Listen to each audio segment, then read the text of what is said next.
Hello, hello, hello. Hello, hello. And welcome back. It's good to see you all again. Jack, hello. Kif, welcome in. Lucian and Cattle of Cato. Hello, hello. It's good to see you again. Hi, Witty, welcome back. Jen, hello. Aster, glad you could make it. Hello, Phi. And Noel, hi. Welcome in, welcome in, welcome in, welcome in.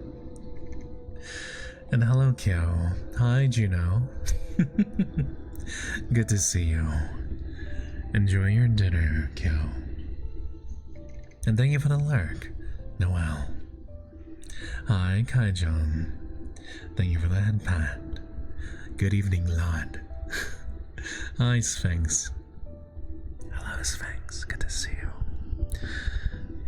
Brain is doing weird stuff, so I'm here to distract myself. Jen, you're more than welcome to do so. Yeah, I was actually using this hoodie on the Sunday Gorilla stream. But I do like it. Chastity, hello, happy Halloween. Could we please get a shout out for Chastity? An amazing ASMR artist. Unhinged too, but that's a good thing. Hello, Moon, welcome in. You told Jack to push me off. I did indeed. Hello. Welcome in, Callie. A flying snake. Flying snake, flying snake. Hi, Soyan, welcome in. How is this my first time in chat? That's a lie. What? No, it's okay. I know our time zones are very, very different. But I do appreciate you coming out. How are you, mister? I'm doing alright. It's a Tuesday, so you know, It's a Tuesday, so it's my day to get used to streaming again. I feel like every time I take a few days off, it's completely new. Completely new. Oh, I see. That's alright, Chastity. You're doing just fine. Oh, I see. I heard you went to the hospital today. Are you alright? Hi, Aaron. Good to see you. Welcome in. Welcome in. Hello, Axie. Why do you need help? What's wrong? Oh, gosh. That's awful. I'm sorry to hear that. I hope you were able to get that taken care of at the hospital. So, oh, King Yamaji, thank you so much for the follow. I really appreciate that. And I hope you have a very comfy stay with us. How is your spooky day going? It's going alright. I mean, I don't have anything too special planned. And it's a work day too. Hi, Tony. Welcome in. Good to see you. Welcome in, Jix. Welcome back. Happy Halloween, everyone. I hope that you all had a wonderful weekend. And today is going good. Horror gameplay Doko. Well, if you checked my schedule file, you would know that that's not on the schedule. But today I'll be reading some scary stories just to finish out the spooky month. Hence the warning right here. The warning on the top left of your screen. Honestly, I don't think it'll be that scary. But there's a number of them. And obviously, while I'm reading them, it'll be difficult to do the redeems, so I will take time in between to catch up on redeems. So yeah, that's rude. I hope your hands are clean. That being said, you know, things have been quite busy for me at work, and I don't know if it'll ever go back to being less busy. And hi, Mystic Rose. Welcome in. My mic cut off? That's weird. Hello, Vixen. Hello, welcome in. Good to see you, good to see you, good to see you. It's going well, it's going good. So, gosh, I'm just trying to make it through to next February, and hopefully I can find a different job. Same career, but at a different firm. Because today, at work, I had to ask my boss some questions about how he wanted to proceed with one of the cases I'm working on. Yes, we are, Vixen. We are reading scary stories today. Frucko, thank you so much for the follow. Welcome in, it's good to see you, and I hope that you're doing well tonight. You should work on my case. And what case is that, Sphinx? Thank you for that, Pat, Frucko. And, of course, when I'm at work, okay, like, I'm not smiling that much at work, because obviously it's just work. I'm just trying to get through the day. And, thank you, Kajon. And then my boss, he saw me, and he's just like, you should smile more. I'm like, bro, there's no shot that you just told me that I needed to smile more. Especially after what you've been putting me through. Dude, I love your voice. Thank you so much, Frucko. I really do appreciate that compliment. Right, well, okay, so I have a natural, I have a resting bitch face. I'll admit it.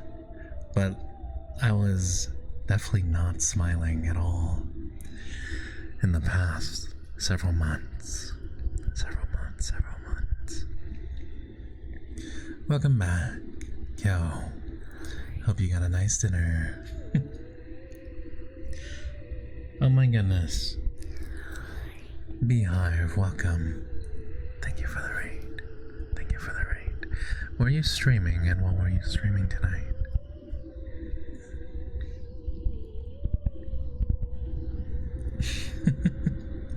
Hi, Gwen. Good to see you. Hi, Joseph. Welcome in. Welcome in, welcome in.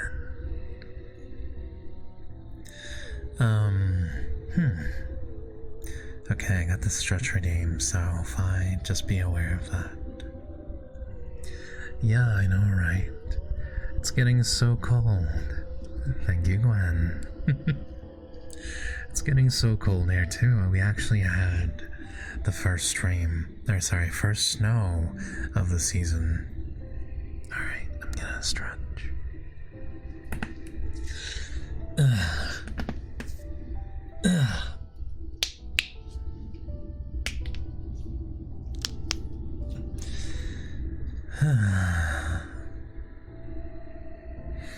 Okay, thank you for the redeem on that. I felt extra crunchy today. Yes, John, there is in fact a pinned message. You pinned, not surprised. Lol.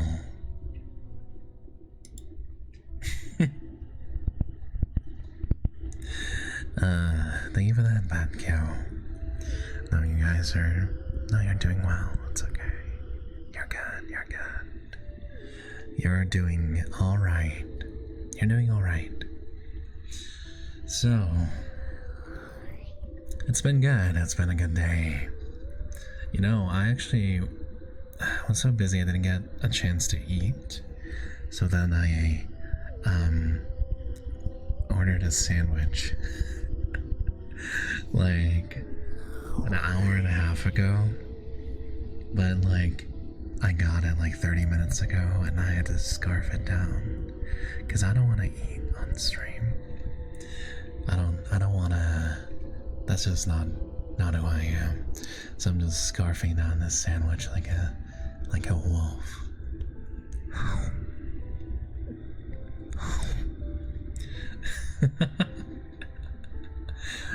Oh my god, Sphinx. Balls. Thank you so much for the 300 bits. I really do appreciate it. You can get hiccups if you eat fast, totally. I'm trying my best to not make any extraneous noises. Yeah. No, I don't like eating sounds. So I normally try to eat before I start the stream. My day was good. My day was good. Some are short and some are longer than that. I would say some can be read in maybe like 10 minutes or less, and some are more substantially longer. But that's alright. I'll start with one, and that's kind of short. I'll start with a shorter one. Let me just make sure.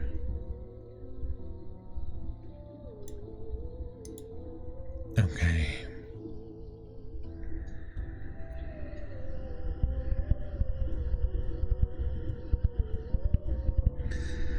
Alright, I'm pretty sure this scary story is about a killer. It's about a killer. Give me just a second to clear my throat.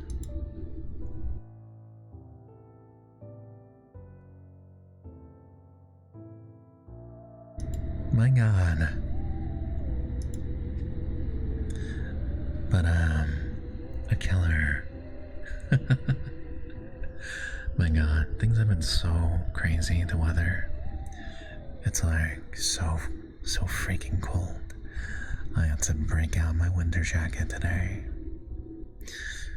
When I'm already in bed and all the pillows and fuzzy blankets. Because it's a spooky day. And we have scary stories. That's the best kind of comfort. That's right. So get comfortable, everyone. Let me just start. When I do start the story, it'll be hard for me to stop and respond. So please be aware that that might be the case. So this story is called It Only Comes Out at Night.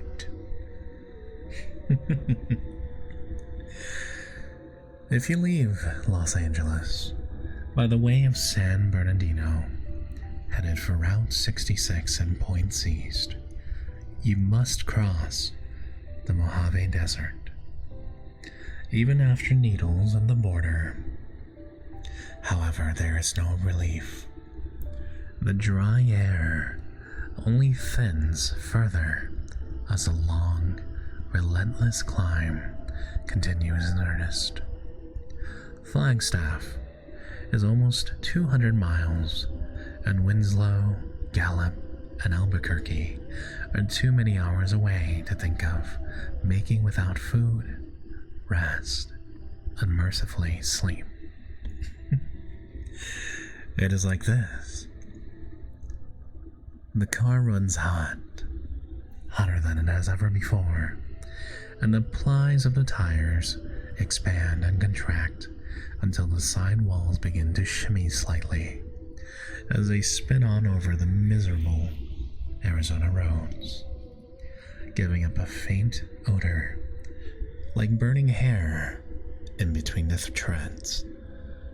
As the windshield colors over with the essence of honeybee, wasp, dragonfly, Junebug, ladybug, and the like, and the radiator clotted with the bodies of countless kamikaze insects hisses like a moribund lizard in the sun. All of which means, of course, that if you're traveling that way between May and September, you move by night, and only by night. Galaxaro, thank you for the follow. For there are, after all, dawn check-in motels, do not disturb signs for bungalow doorknobs. There are diners for mid-afternoon breakfasts, coffee by the carton. There are 24-hour filling stations, bright as dreams. Whiting Brothers, Konako, Terrible, Ernst. Their flags as unfamiliar as their names, with ice machines, soda machines, candy machines. And there are the sudden, unexpected rest areas just off the highway, with brick bathrooms and showers and electrical outlets constructed especially for those who are wary, out of money, and behind schedule. So McClay had to learn the hard way. Welcome in, Mayu. Can we get a shout out for Mayu? He slid his hands to the bottom of the steering wheel and peered ahead into the darkness, trying to relax. But the wheel stuck to his fingers like warm candy. Off somewhere to his left, the horizon flickered with pearly luminescence and faded again to black. This time, he did not bother to look. Sometimes, though, he wondered just how far away the lightning was striking.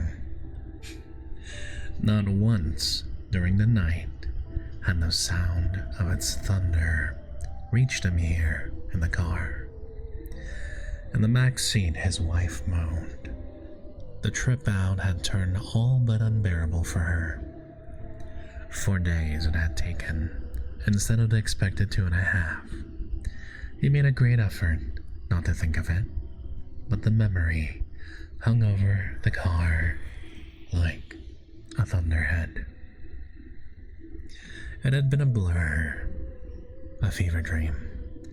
Once on the second day, he had been passed by a churning bus, its silver sides blinding him, until he noticed a Mexican woman in one of the window seats.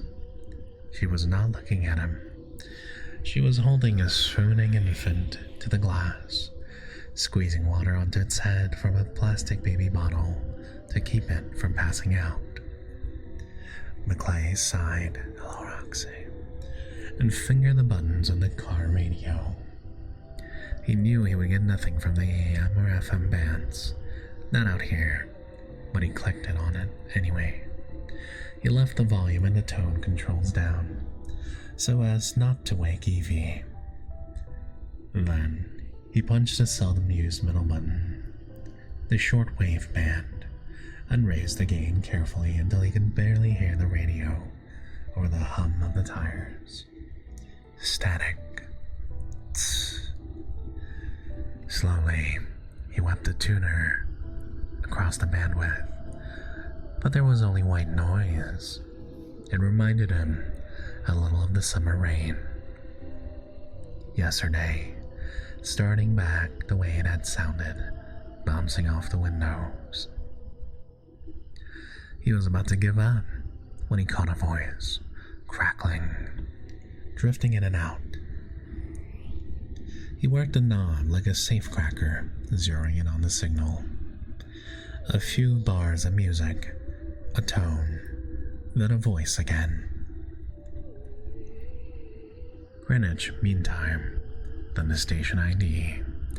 It was the Voice of America overseas broadcast. He grunted disconsolately and killed it. His wife stirred. Why'd you turn it off? She murmured. I was listening to that. Good program. Take it easy, he said. You're still asleep. We'll be stopping soon. Only comes at night, he heard her say. And then she was lost again in the blankets.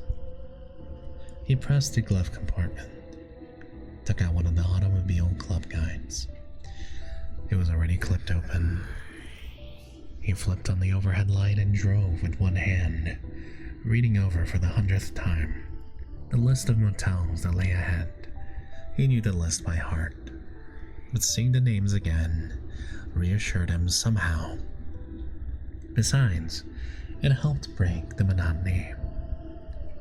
It was the kind of place you'd never expect to find in the middle of a long night. A bright place with buildings, a building at least, and cars.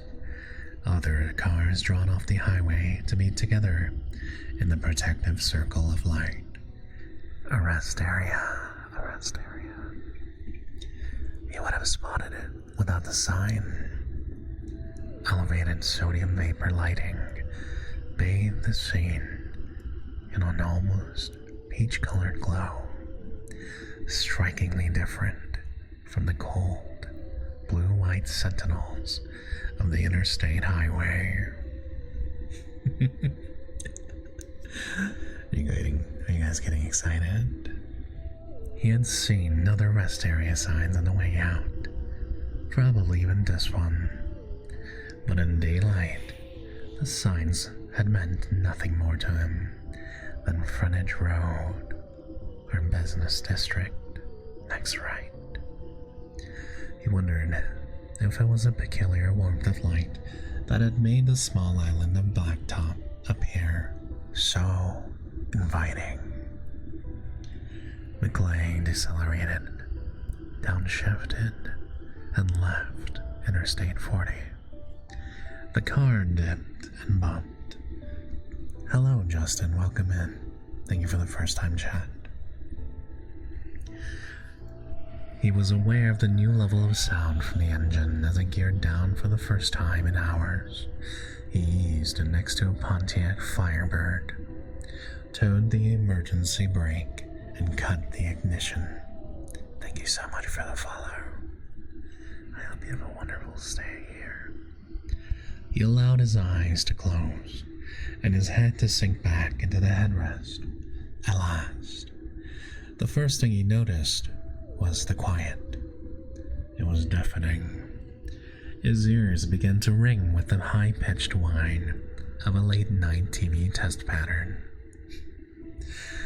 The second thing he noticed was a tingling at the tip of his tongue. Oh my god, I can't speak. Tongue. It brought to mind a picture of a snake's tongue. A snake's tongue. Picking up electricity from the air, he thought. The third was a rustling awake of his wife in the back. She pulled herself up. Are we sleeping now? Why are the lights? He saw the outline of her head in the mirror. Just a rest stop, honey. The car. I need a break. Well, it's true, wasn't it? You want the restroom? There's one back there. See it? Oh my god. What's the matter now? Legs asleep. Listen, are we or are we not going to get a... There's a motel coming out. He didn't say that they wouldn't hit the one he had marked in the book for another couple hours. He didn't want to argue. He knew she needed the rest, and he needed it too, didn't he?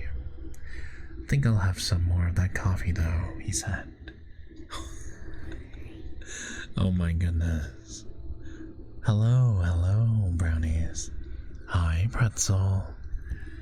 Hi, Muni. Thank you so much for bringing your community over. How was your stream? Hello, brownies. Sleepy Brownie Raid. Hi, Lottie. Hi, Madara. Welcome in, everyone. We are reading some scary stories today. We just got started. How was your stream, Mioni? How was your stream? How's your stream? Did you have a very nice and comfy stream? Welcome in, Raiders. Welcome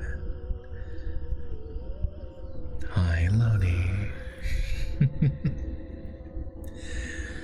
I know you guys had a wonderful stream with Mioni. I'm sure of it. Thank you so much. Hi, Mioni. Please go make sure to follow Mioni if you haven't, guys, already. She's a wonderful ASM artist and a good friend of mine. I'm glad. I'm hoping to get more emotes that people can enjoy, especially for when Twitch doubles the animated emotes. Yagwai and Chrono Woody, thank you so much for the follows. Thank you so much.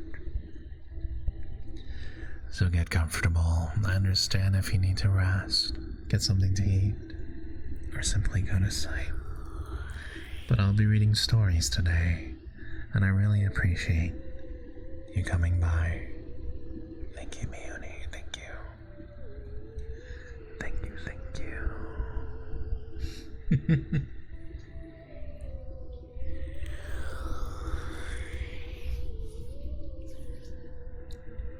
Okay.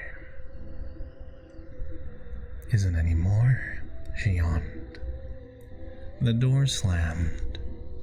Now he was able to recognize the ringing in his ears for what it was. The sound of his own blood. It almost succeeded in replacing the steady drone of his car. He twisted around, fishing over the back of the seat for the ice chest. There should be at least a couple Cokes left, at least.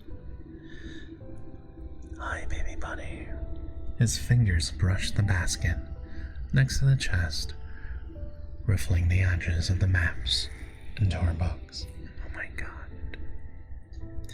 Obsidian, hello. Thank you so much for the raid. How was your stream today? Did you have a nice stream, Obsidian? Did you have a good stream? Thank you so much. I really do appreciate it. And we're reading scary stories today. Oh wow, I'd love to see it if you want to show off later.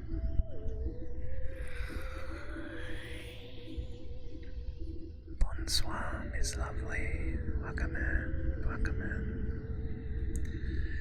By now reshuffled haphazardly over the first aid kit he packed himself, and the fire extinguisher, the carton of cigarettes, and the remainder of a half-gallon of drinking water, the thermos.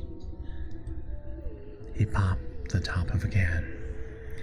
Through the side window, he saw Evie disappearing around the corner of the building. She was wrapped to the gills in her blanket. He opened the door and slid out, his back aching. He stood there blankly, the unnatural light washing over him, and he took a long, sweet pull from the can, and he started walking. The Firebird was empty, and the next car, and the next. Each car he passed looked like the one before it, which seemed crazy until he realized that it must be the work of a light. It cast an even, eerie tan over the baked metal tops, like orange sunlight through the air, thick with suspended particles. Even the windshields appeared to be filmed over with a thin layer of settled dust. It made him think of country roads, sundowns, and he walked on. He heard his footsteps echo with a surprising clarity, resounding down the staggered line of parked vehicles. Finally, it dawned on him that the cars must actually have people in them. Sleeping people. Of course.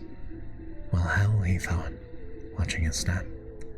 I wouldn't want to wake anyone, the poor devils.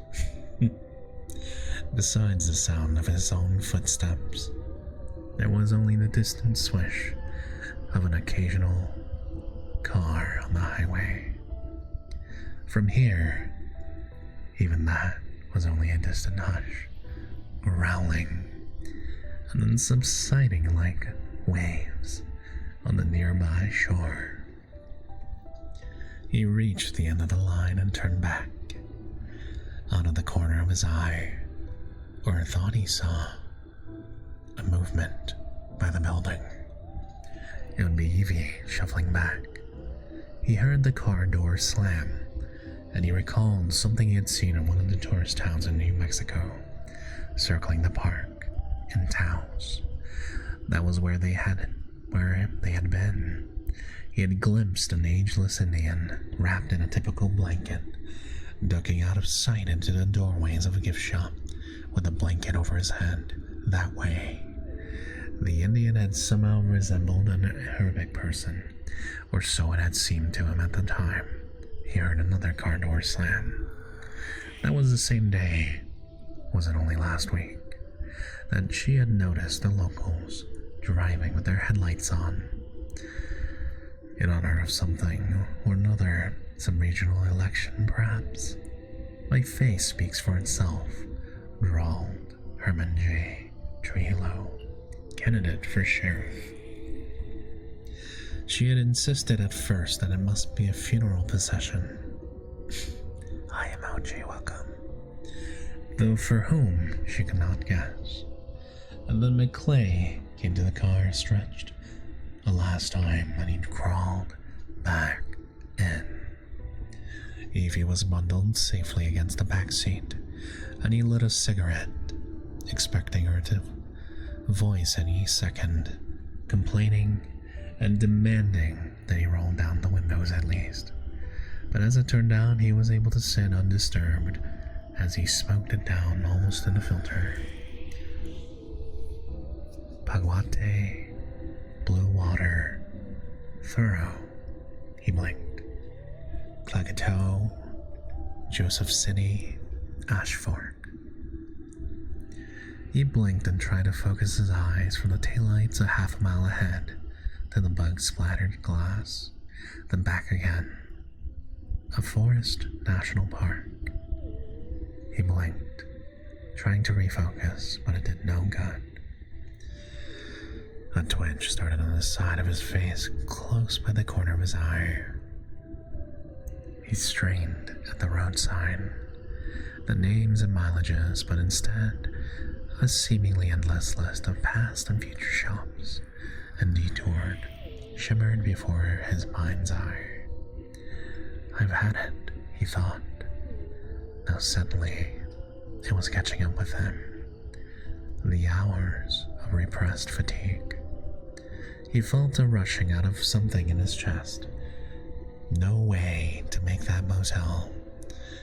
I can't even remember the name of it now. Check the book, but it doesn't even matter. The eyes can't control my eyes anymore.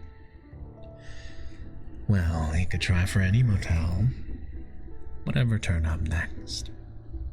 But how much further would that be? He ground his teeth together, feeling the pulsing at his temples. He struggled to remember the last sign. The next town. It might be a mile, 5 miles, 50 miles. Thank you for the hydrate.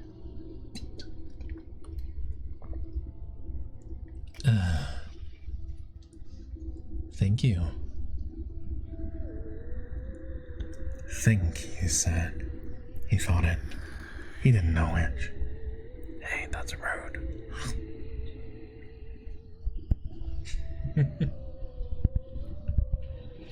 If you could just pull over right now and lie down for a few minutes. He seemed to see a clear ground ahead.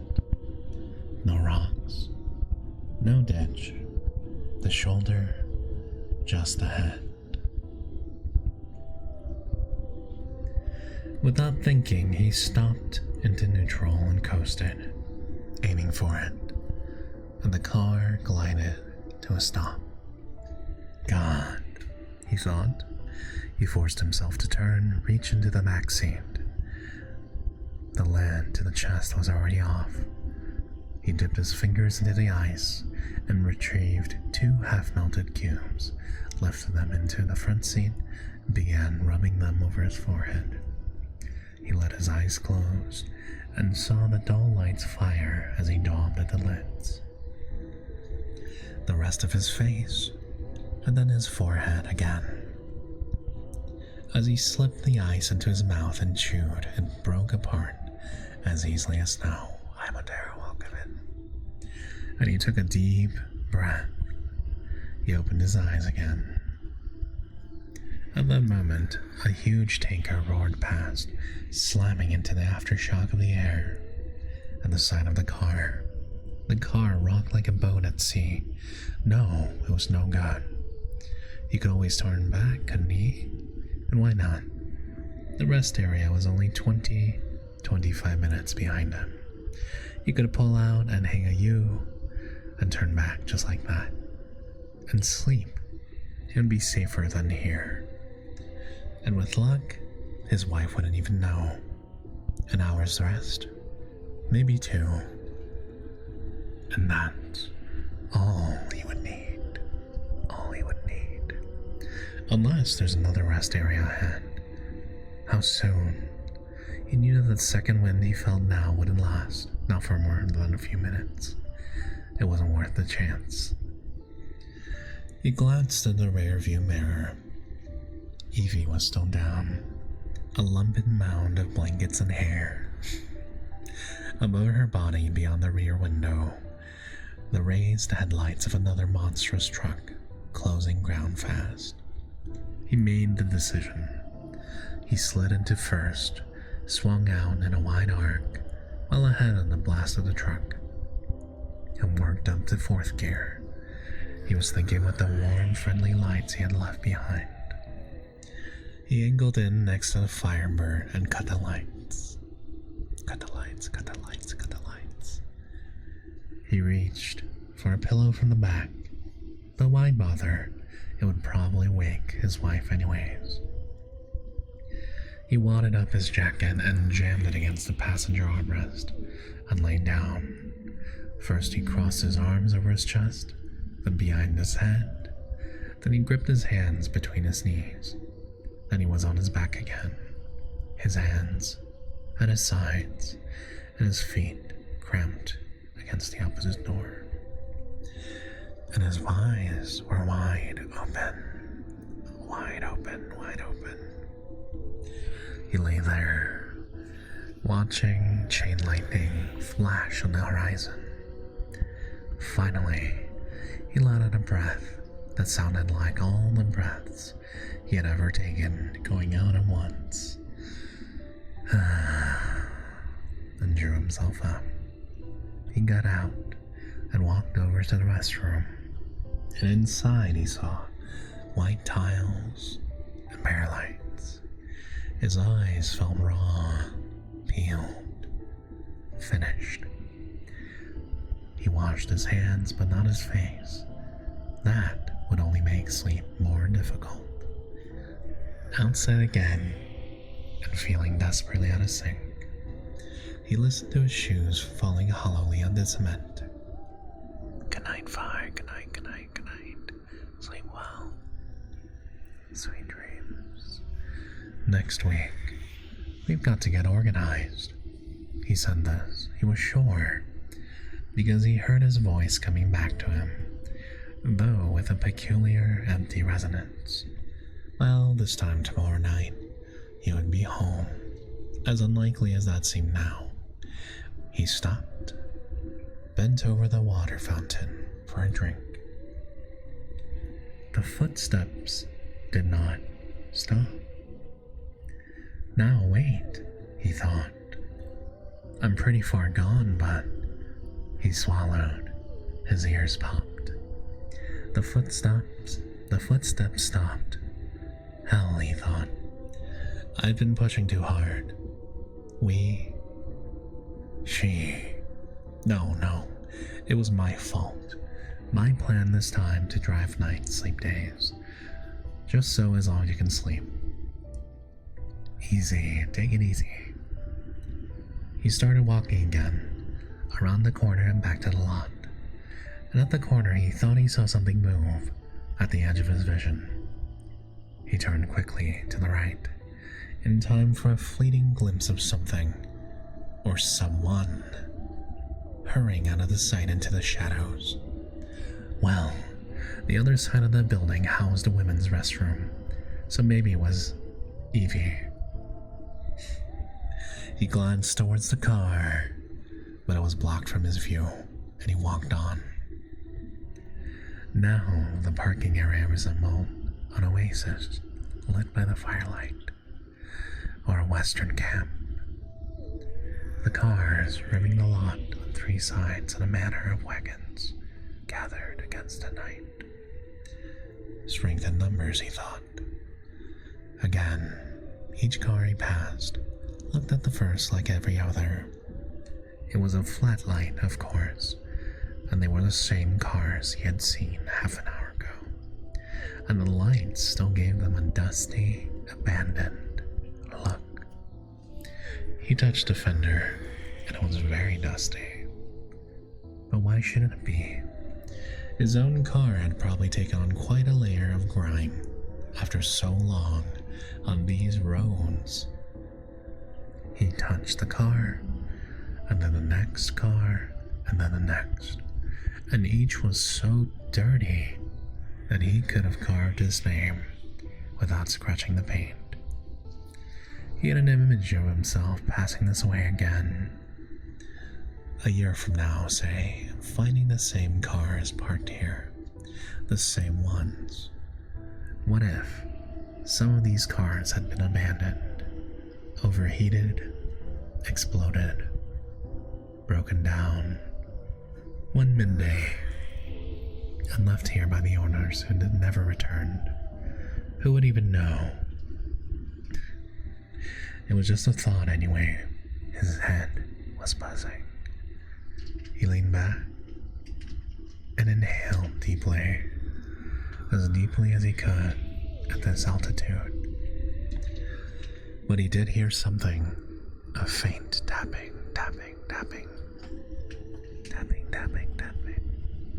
It reminded him of running feet, until he noticed a lamp overhead.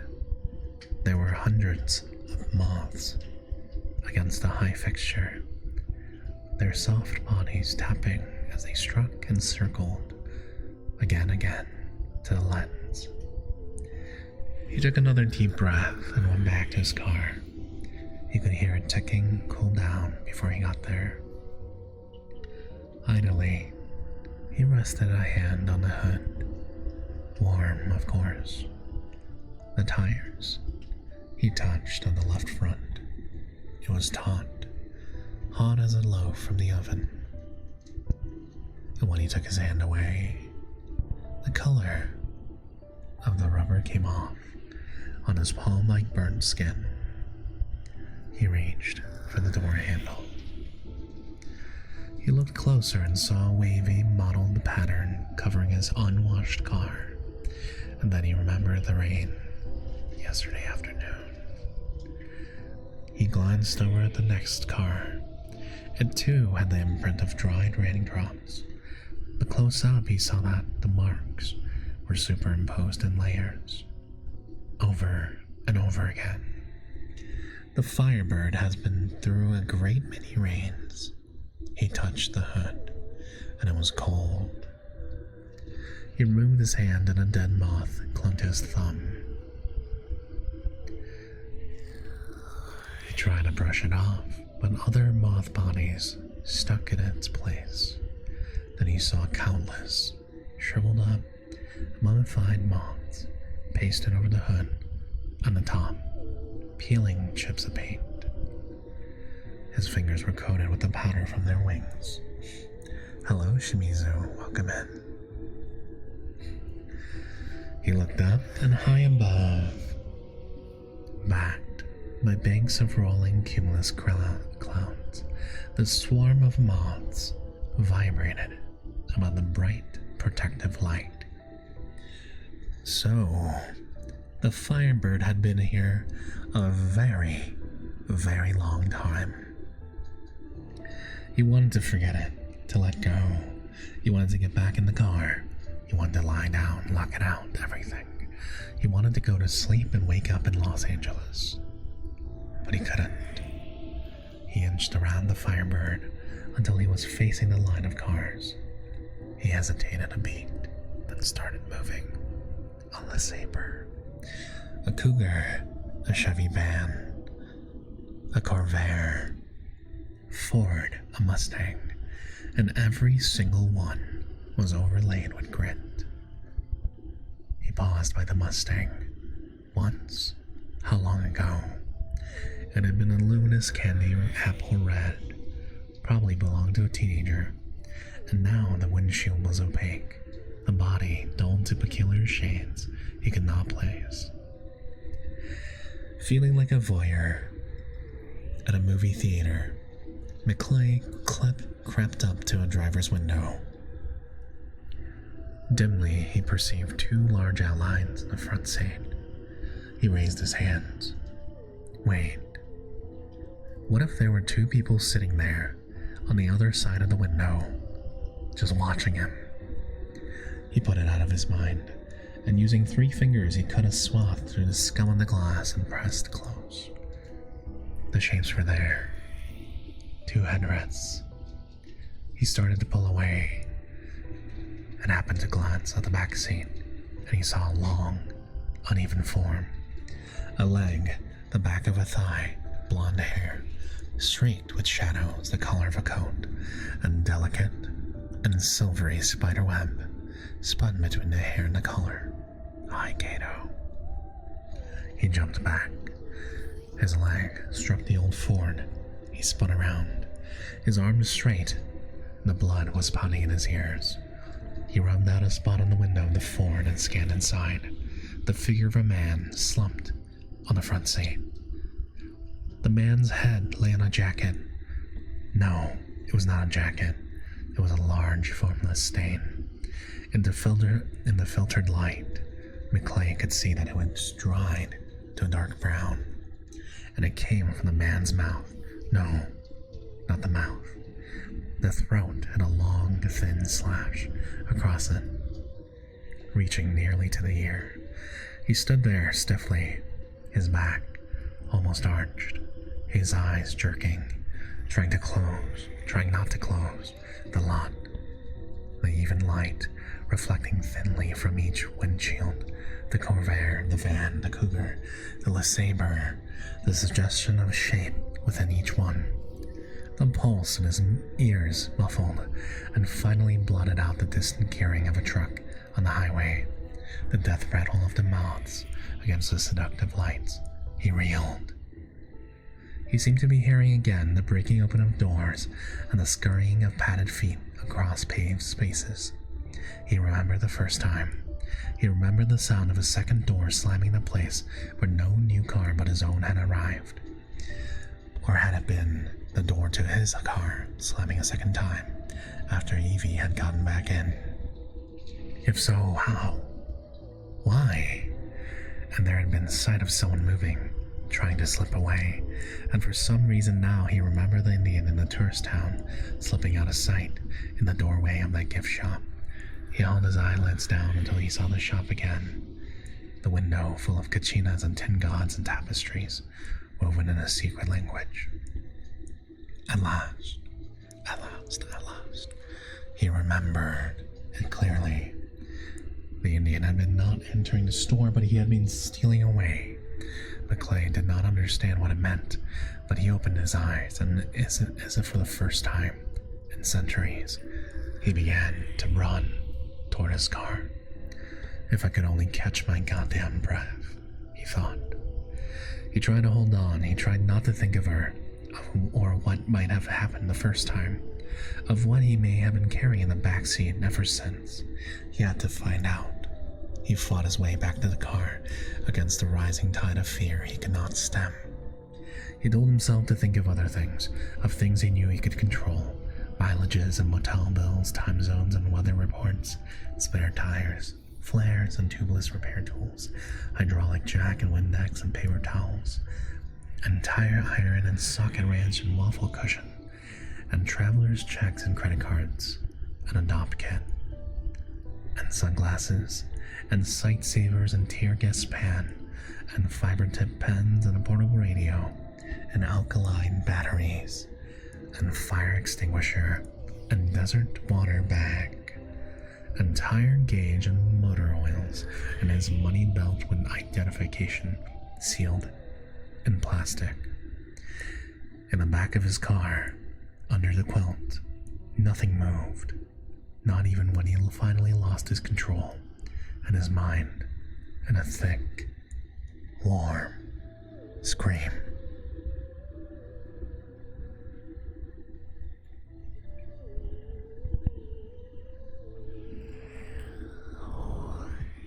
Hello, Triscuits.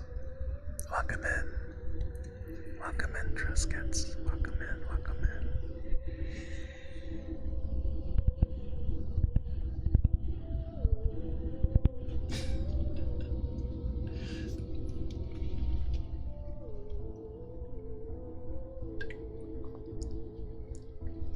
Thank you for the headband, Kyo. You know, this story is like... I feel like it was like 99% setup. You know, a lot of suspense. But then like the payoff was like left to the imagination of the reader. Didn't feel that scary. Didn't feel scary at all, actually.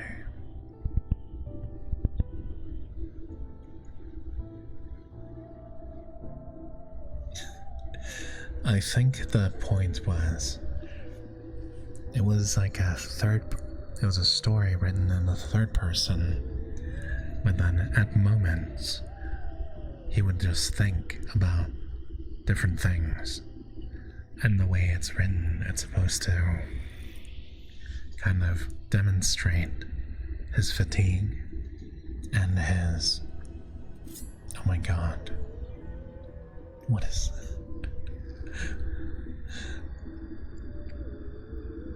Thank you for that $3, Triscuits. What the heck? I appreciate it. Why is that my alert? That does not seem right. Hiya, Zach. Welcome in. How are you doing? Are you having a good day? Are you having a good day?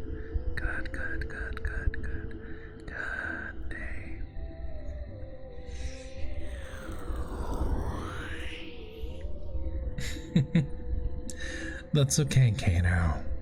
I appreciate you coming by, and I hope that you have a wonderful rest of your evening. A wonderful rest of your evening. I'm like... busy is good.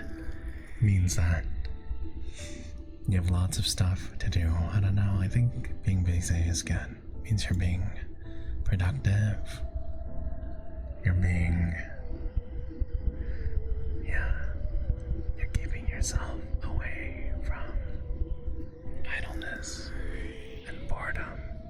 I like that. Elspeth, thank you for the rain. Were you actually... Smithy Rain. How are you doing? Were you streaming today? What were you streaming?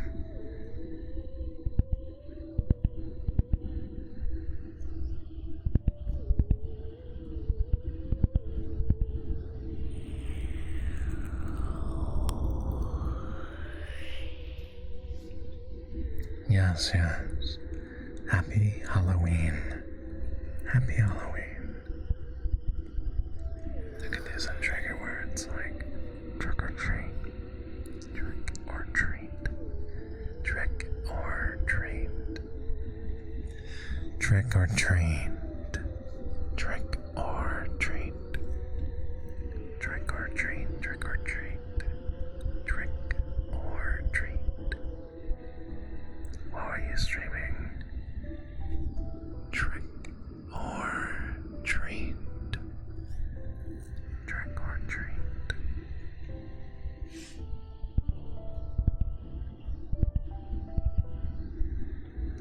Always the treat. Of course, Miss Lovely would pick the trick.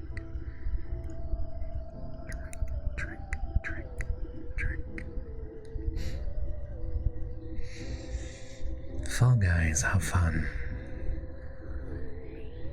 It's a very nice, relaxing game to play, I think. Welcome in, DJ Sugarmans.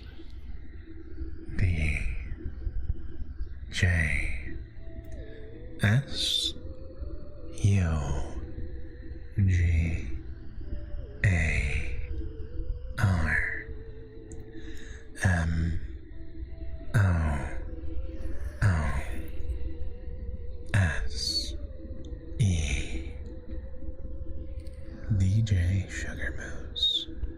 DJ Sugar Moose. Sometimes I don't even listen to what you're saying. The sound of your voice is too soothing to focus on. That's alright. The primary purpose of my streams is so that you can relax and get yourself in the right mind for a nice night of rest and sleep. You know, I told Jack about this, but there's something really freaky. There's something freaky. There's something freaky. Hi, Rua. How are you? Welcome in. It's good to see you.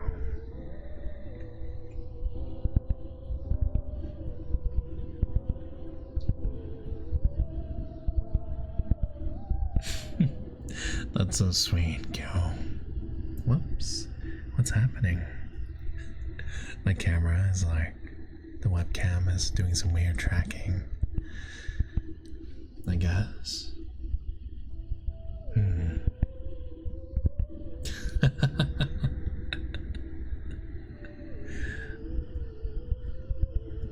Okay, so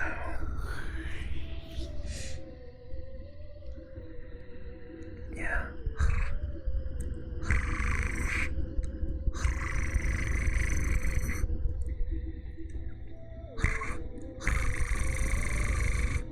Hi, Cry. Good morning. Good morning, Cry.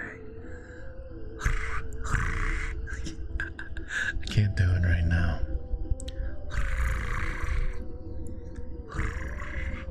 I'm trying to figure out how to do it, like, softer, you know?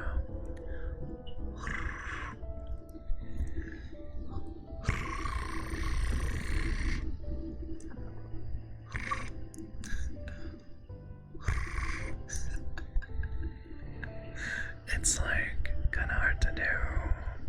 I have not done it yet today, but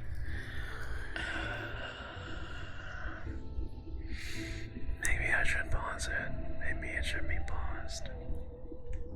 Can you pause it, Jen? I don't know if I wanna have it available. I don't know if I wanna have it available today. Can you pause the grasp, Jen? Thank you, thank you, thank you. Thank you. Thank you, thank you. Spooky Peppers. Peppers. No, that's just the one for now. Hi, Cry. How rude. And welcome back.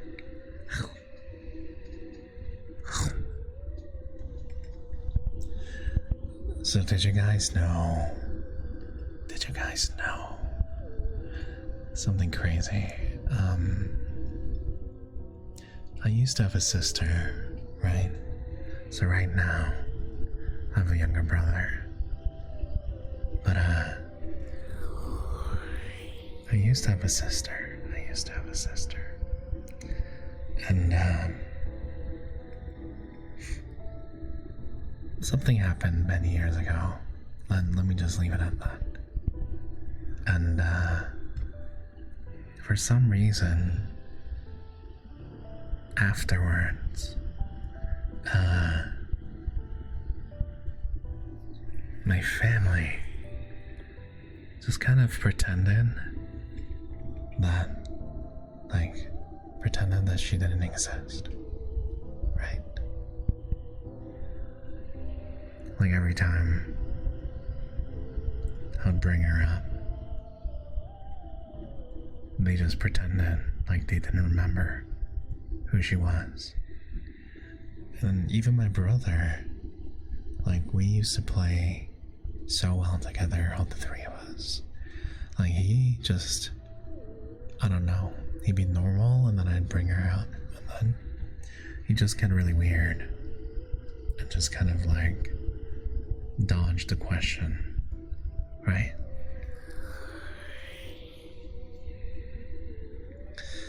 And yeah, I don't know, it's almost like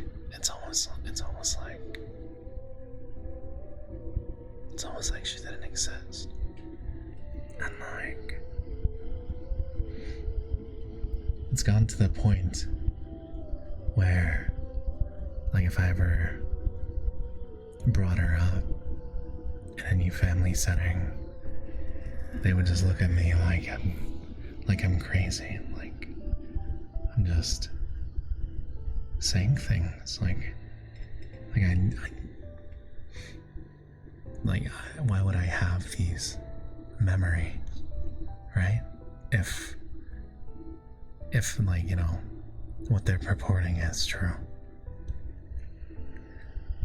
And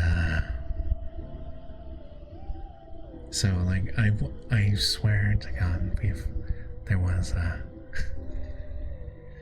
no, okay, guys, no, don't take it seriously. This is a bit. This is a bit. Oh my God. Like for the spooky, it's not real. Oh my God. I can't do the bit with you guys. I'm so sorry. It was like supposed to be a spooky thing, but you guys are too nice. I can't do it. No, Cry, there's not. I know you guys do. You guys are so sweet. But it was going to. Oh, the whole thing is, I start talking about my sister, right? And like, okay, so she was only 6 when we lost her. Like I was, you know, me and my brother were only 1 year apart, and you know, she was 6 years younger than me, and we'd always been great together, like if you want to, and we'd always play together, but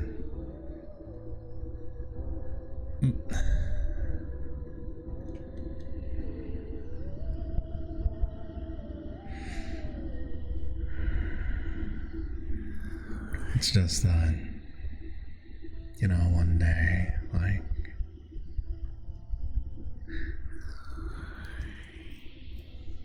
we were out, like me and my brother, we were over at one of our other friends' house, you know, in the neighborhood, because they'd gotten a new video game, right? So, of course, us being like the kids we were,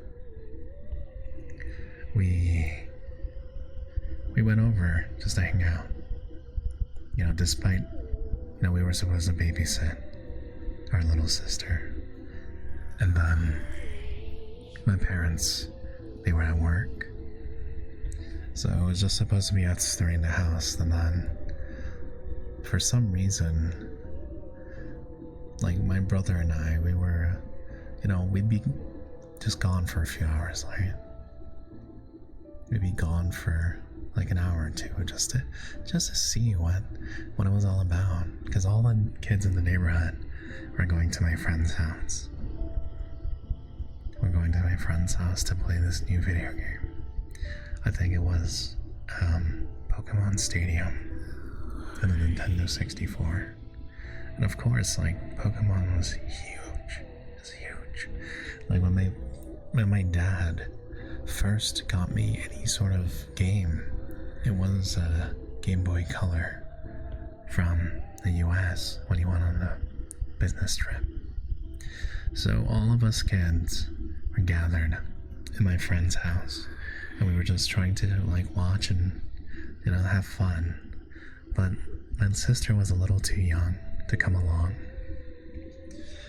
But we thought we'd only be gone for a few hours at most, and my parents would be home from work. Happy Halloween, Tori, welcome in. So we left the house, but what we forgot to do was we didn't lock the front door. We didn't lock our front door when we went to our friend's house. We just forgot, because it wasn't something that we did, with muscle memory. And when we got back, like right before my parents came home from work, we couldn't find my little sister. Like we didn't know where she went. Like she wasn't in the house. So it was I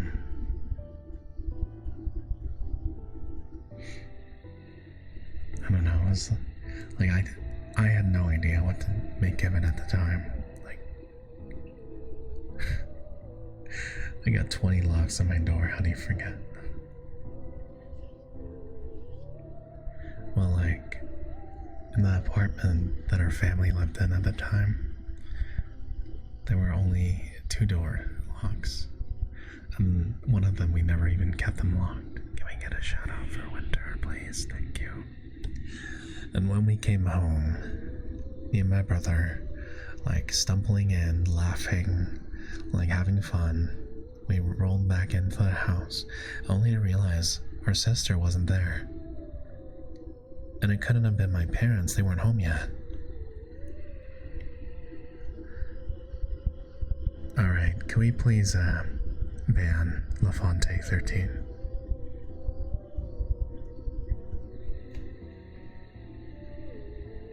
Thank you. Right, because they were trying to get me to say a slur with a bit. It's not going to work.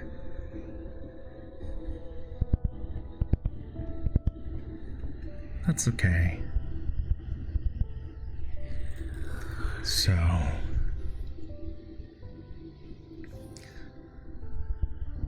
well, I guess I got something to tweet about. But, yeah. My sister was gone, and we didn't know what happened. And,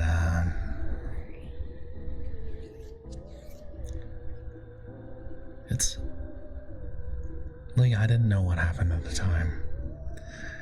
I just realized, maybe, like, I don't know, she wasn't there.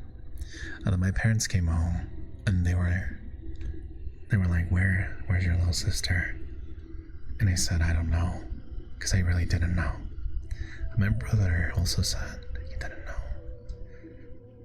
But they had no idea that we went out earlier and left the front door unlocked. So for,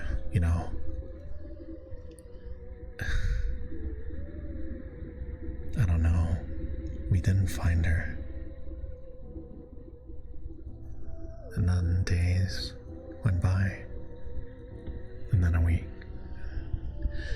So, yeah, I don't want to get too deeply into it, but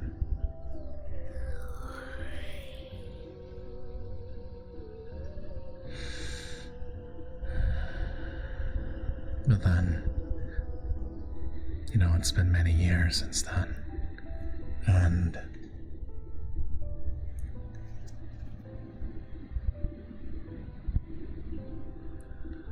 every time I bring her up, because, you know, it's something that I feel responsible for,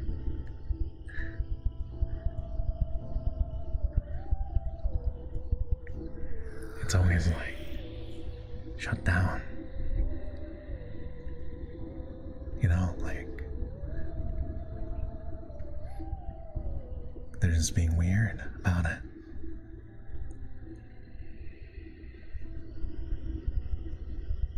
And then you know, my brother and I are pretty close. So I went to call him just a few weeks ago, actually. And I brought her up again, and, you know, he told me. He told me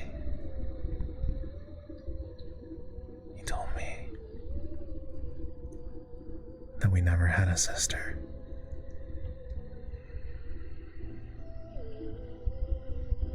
But I don't believe him. I know he's lying. They're all lying. They're all lying. They're all lying. They're all hiding it. They must have done something. They're just trying to stop me from finding her. How could they? How could they? How dare they? You guys believe me, don't you? You guys believe me, right? My sister.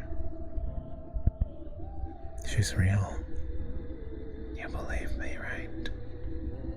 I know she's there.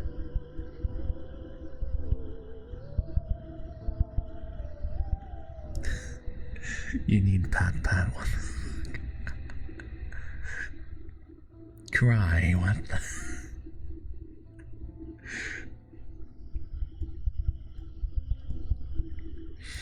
Sis abu. What the heck? Alright, not gonna lie, that could have been better executed. I kinda I didn't want to make you guys feel bad, or make you feel like I was eliciting fake emotions. So I kinda stopped myself halfway, because, listen, I'm pretty good at deception, but that's just a part of being an attorney, right? You need a what the heck, Redeem. What the heck? What the heck? What the heck? What the heck? What the heck? If I had a little sister, she would hate me. I think that's what it would be. Happy Halloween, Snowball. Happy Halloween, everyone. I hope, I really hope that it's been a good week for you guys so far. Oh no, step Sisabio. Oh no, step Sisabio. That's what the fuck. Oh no, step Sisabio. Oh no, stop, sis, Abiyu. Holy crap. Do you guys hear that crackling? Do you guys hear that crackling? It's a hail hitting my windows. It's a hail hitting my windows. What the heck? Like little balls of ice. Like not snow, but hail. Hail. Hail. Yeah. That's crazy, yeah.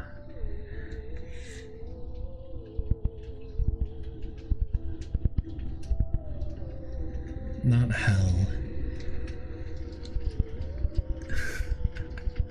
That's so crazy. Oh my god, what is happening? This is like crackling on the windows. Hell hitting the window. I feel like if hell was hitting the window, I feel like the window wouldn't last.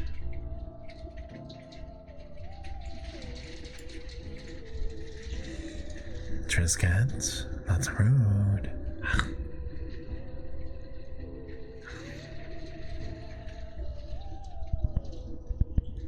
For ASMR, true. I mean, it's nice to sleep too. Oh my god. There was also lightning. And the rumbling of a thunder. What the heck is happening? What is this weather? What is this weather?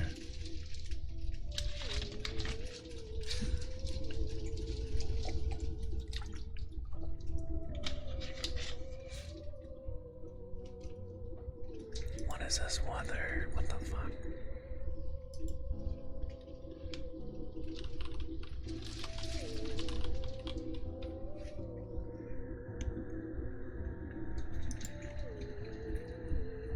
What the fuck?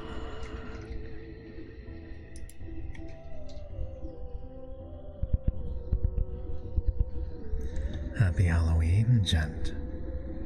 Happy Halloween. How are you doing? How are you doing? How are you doing?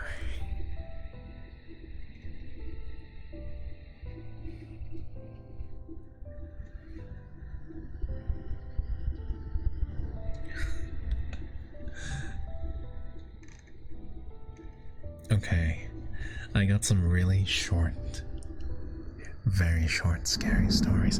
Holy shit. Did you guys hear that? What the fuck?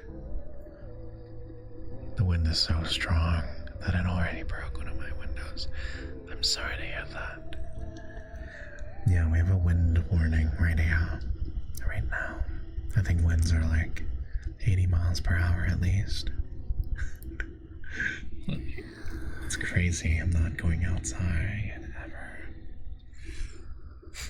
Yeah, it's okay. Okay. Hi, Dee. Hi, welcome in. Alright. A father went to say goodnight to his 7-year-old son, very well knowing that if he didn't, his son would have trouble sleeping. It was a nightly routine between them. He entered the dimly lit room where his son waited under his blanket. With the first glance, the father could tell there was something unusual about his son tonight, but he couldn't put his finger on it. He looked at the same, but had a grin that drew from ear to ear. "You okay, buddy?" the father asked. The son nodded, still with a grin, before saying, "Dad, please check for monsters under my bed tonight." The father chuckled a bit before getting on his knees to check, only to satisfy his son. And there, under the bed, pale and afraid, was his son, the real son. And he whispered, "Dad, there's someone on my bed." Thank you for the alert, Kel. I hope nothing crazy happens with the wind. That's alright, Cry. Thank you for stopping by. Thank you for stopping by. Safe travels. Safe travels.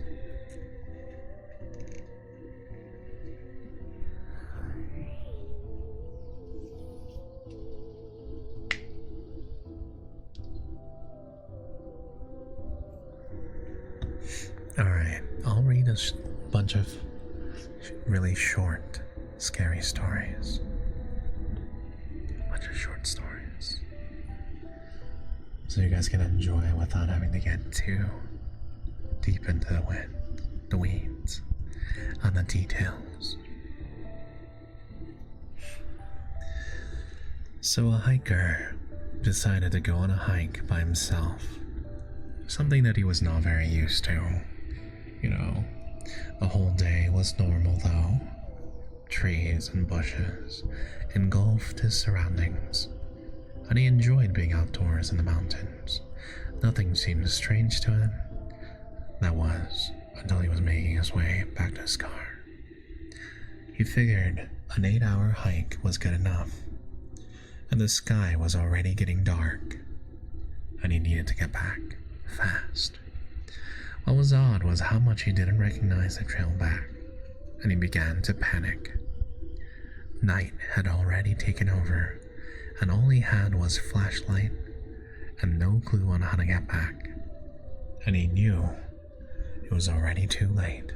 Nari's husband, thank you so much for the follow. I hope you have a very comfy stay with us. He knew it was already too late and too dangerous to keep going through a perilous forest, and he began to worry that he would have no shelter for the night, when almost, luckily enough, he stumbled across a broken down cabin. It was dark and seemed like no one had visited it in years, but he knew it was the only place where he could rest until daylight, especially since his flashlight was running out of battery. He knocked on the door a few times, but no one answered, so he let himself in, where, strangely enough, a perfect bed fitted for one person awaited him in the center. He knew that if the owner came back, he could explain himself, and he was sure that the owner wouldn't mind, or was even probably dead. So, he went ahead and got himself comfortable in bed, and as he tried to sleep, he couldn't ignore the collection of paintings around the room. Portraits of strange-looking people, all staring at him, each wearing a smile that sent chills up the spine. Not too long after, his exhaustion from his hike got the best of him, and he was able to ignore the faces. The next morning, he got up early and was shocked to see that there were no paintings around the room, but windows.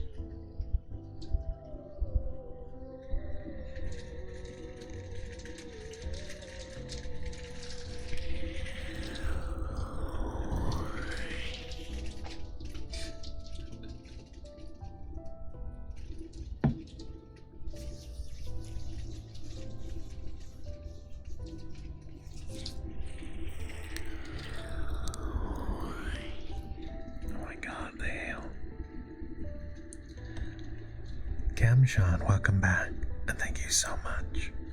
Thank you so much for the dear ones. Thank you so much. I urgently need your help. My insomnia has kept me up for 40 hours and counting. That's quite long. That's quite long. Yes, actually, Jack, it's not rain, it's hail. It's hail. Calm down and try to relax. You're doing all right. Start by focusing on your breath in through your nose and out through your mouth. In through your nose and out through your mouth. Good. You're doing a good job. A good job. A good job.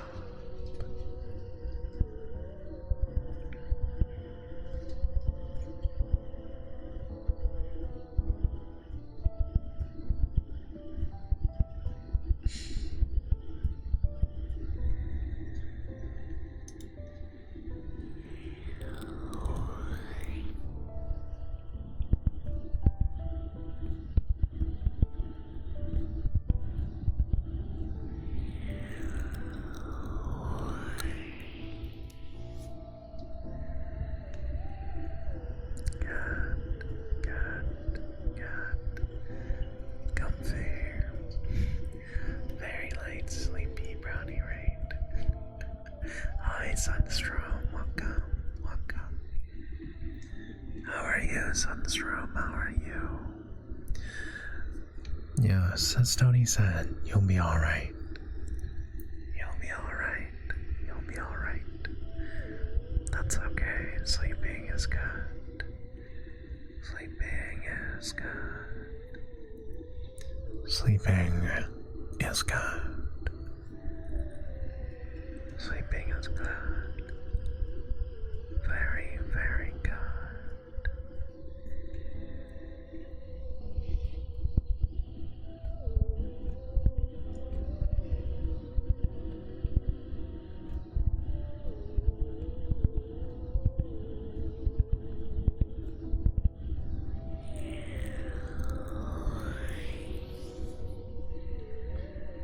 Sleeping is good.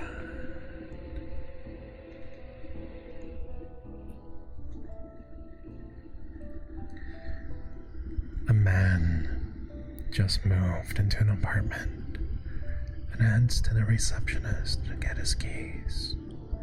The receptionist gave him the key with a smile, but warns him not to disturb the door with no number on his floor. He wondered why, but didn't bother to ask. He was too busy with his new apartment to care. After he finished unpacking, he began to get curious. He questioned why the receptionist would warn him of such things, so he stepped out of his apartment to check the door with no number. He tried the doorknob first, but it was locked, so instead he got onto his knees and peeked through the keyhole. The apartment he was looking into was empty. His eyes scanned the whole place before stopping at a woman standing face against a wall. In a corner, he noticed her pale skin and long black hair before stepping back. Suddenly feeling perverted in a way for invading someone else's privacy, he brushed it off, assuming she was someone that did not want to be disturbed. The next day, he got more curious about the woman and eventually went back. Straight away, getting onto his knees, he peeked through the keyhole and saw all red. Red. He assumed that the pale woman must have caught him peeking and covered the hole with something red. He left the door alone instead and went down to the receptionist to ask her questions. The receptionist sighed and asked, "You looked through the keyhole, didn't you?"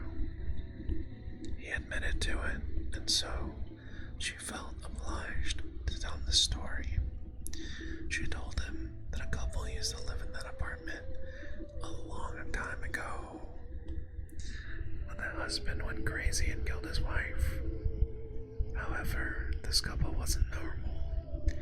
They had pale skin, black hair, and red eyes. Yeah, it is a story, Vixen. It is a story. I'm doing well, Sunstrom. Thank you for asking. Thank you for asking. Thank you for asking.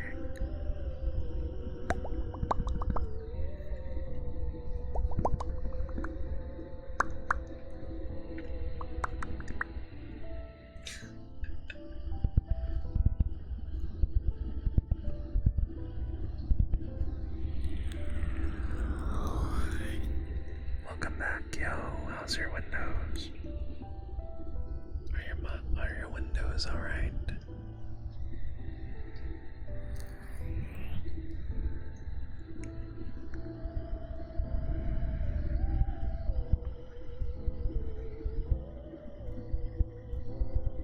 That's okay, that's okay. A daughter was in her room upstairs And suddenly, she heard her mother call to come down for dinner. She jumped onto her feet and began making her way towards the stairs, but before she was able to take a step, some hands grabbed her and pulled her into the laundry room besides the staircase. And she panicked before realizing it was her mother, her real mother, eyes watery and bloodshot. Don't go down there, honey. I heard it too.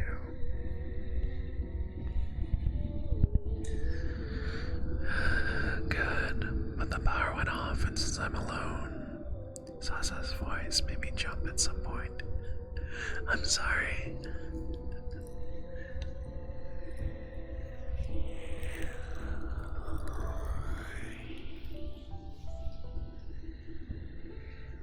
Yeah.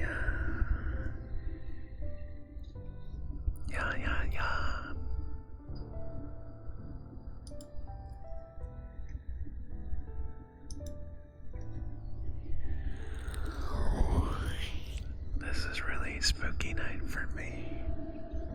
That's okay, you're doing alright. You're doing just fine. Just fine.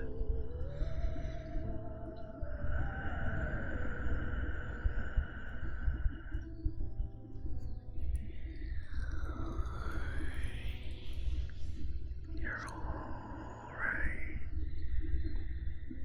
You'll be okay.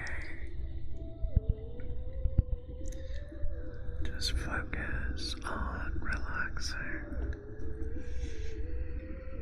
It's a nice, peaceful day.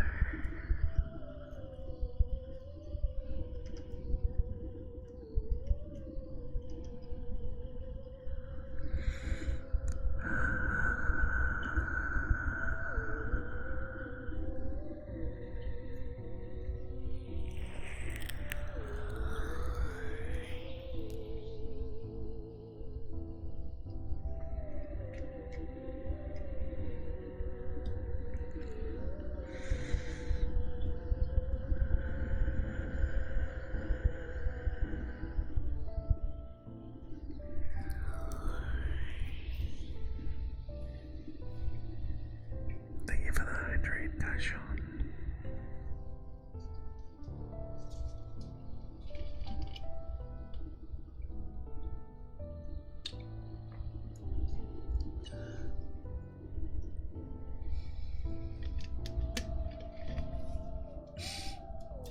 Thank you for the head pat, Sunstrom. Thank you. What the fuck? All three, huh?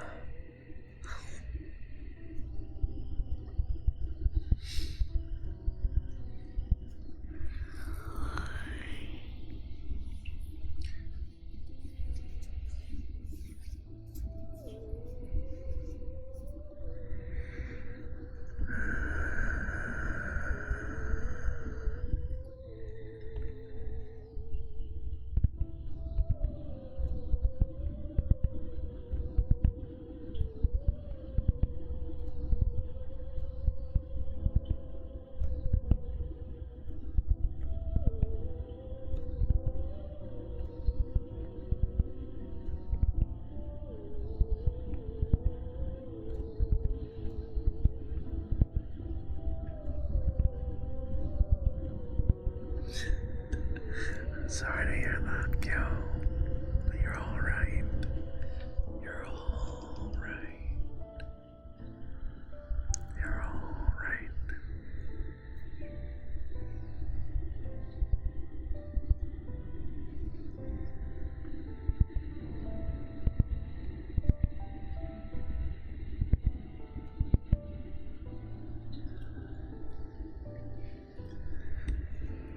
Yeah. Hi, Noir. Welcome in, Noir. Can we please get a shout out for Noir Navri? Noir.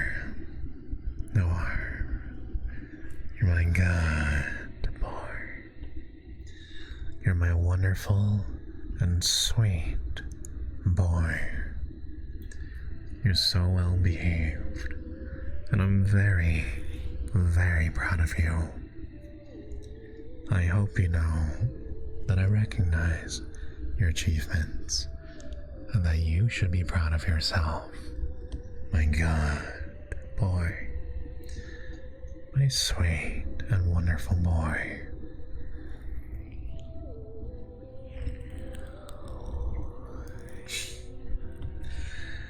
You know, late night, a friend rushed me out of the house, to catch the opening act at a local bar's music night. And after a few drinks, I realized my phone wasn't in my back pocket. Thank you for the head pats. I checked the table where we were sitting, the bar and the bathrooms, and there was no luck. So I asked my friend, it's like, hey, can I borrow your phone so I can call mine?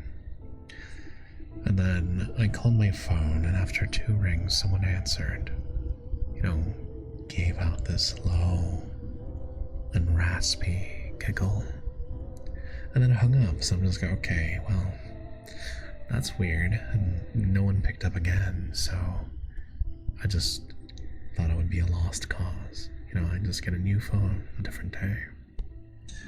And then I went home, and then I found my phone, on my nightstand next to my bed, where I left it.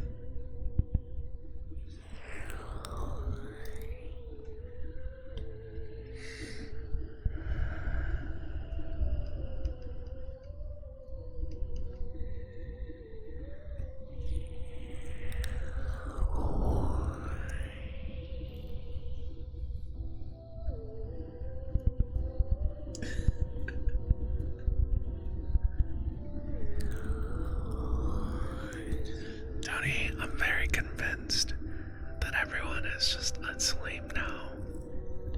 This story doesn't matter because everyone's just sleeping or relaxing. The spooky part doesn't matter.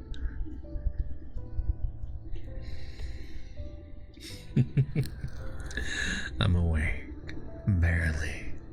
That's okay, sweetheart. You can go straight back to bed if you'd like. You're doing all right. Hello, Calixta. Happy Halloween. It's very good to see you. How are you doing tonight?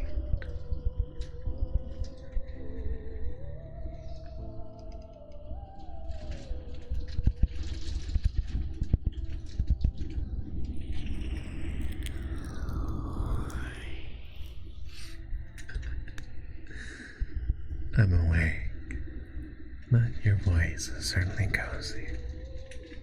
I'm glad to hear it, Winnie. Are you alright, Calixta? Something that I felt so differently from a lot of other people is that I'm just very comfortable being alone. A lot of people have a hard time going for extended periods of time without others to interact with. But for some reason, I'm just very at peace when I'm alone. My guard is always up when I'm not alone, you see. I'm awake too, just putting through on and off while listening to Sasa and playing Power Watch Simulator. That's certainly a good way to get relaxed before a night of good sleep. Good sleep.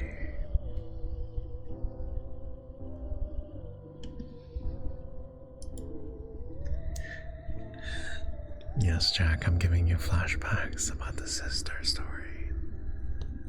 The sister story.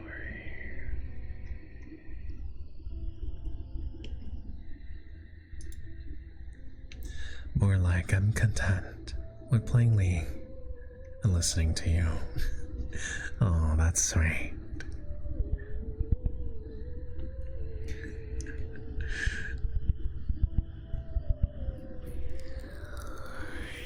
Hello, Verona. Welcome. No, just sister. Okay. Say, Salsa, what would be the perfect way to end the scary night? I wonder. What is that, Tony? What would be a good night?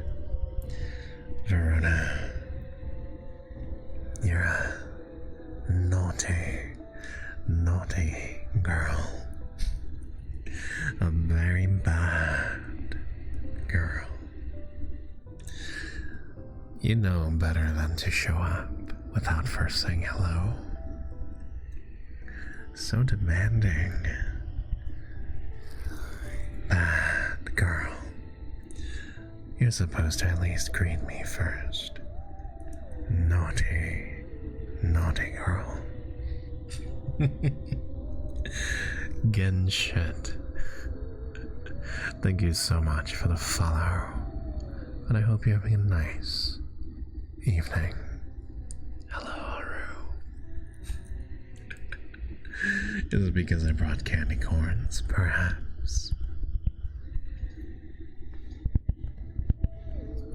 It's psychopathic behavior to enjoy candy corns. You heard it here first.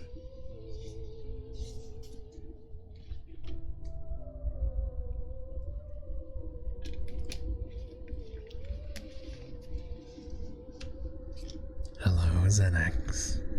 Welcome home. Welcome home. Calixta, that's okay. That's okay. Nothing wrong with being a psychopath. Nothing wrong with that.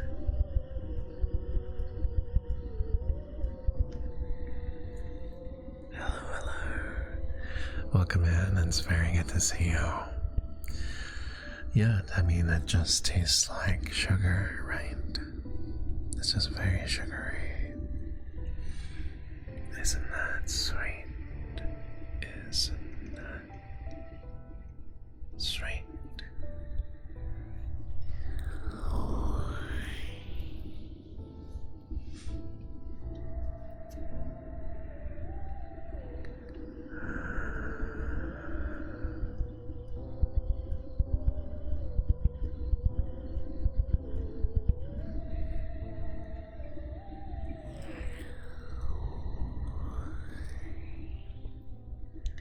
That's okay, Winnie. I literally cannot speak English today. English was a struggle. That's true. Cotton candy is just water. Not water, it's just sugar. It's just threads of sugar.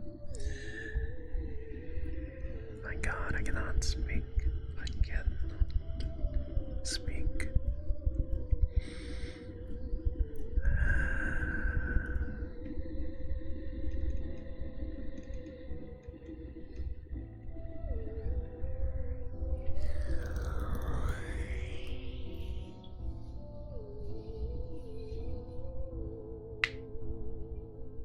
Reject humanity. Return to monkey. Kajon. Kimi no doroku to tamashii. Zenbu o misero. Sore de ganbatte ne. I think I will have nightmares tonight. No, you won't. You're going to sleep well and have pleasant dreams, you see. Hi, Chicky, welcome in. Happy Halloween. Can we please get a shout out for Chicky? Thank you.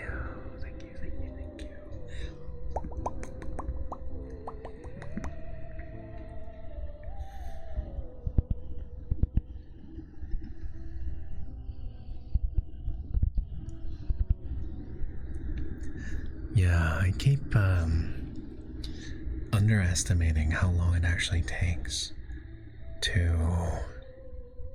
read some of these stories. Calixta, you're my good girl. You're my sweet and wonderful girl. It's been a while since I've seen you, and I've missed you so. Thank you so much for coming back to me, my sweet and good girl. My wonderful girl. And I hope that you'll behave as well as you have been. If you'd like me to read a creepypasta, I don't mind reading one. They tend to be very long, though, is what I'm experiencing.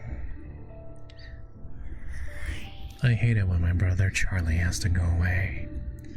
My parents constantly try to explain to me how sick he is, that I'm lucky for having a brain where all the chemicals flow properly to their destinations like undammed rivers.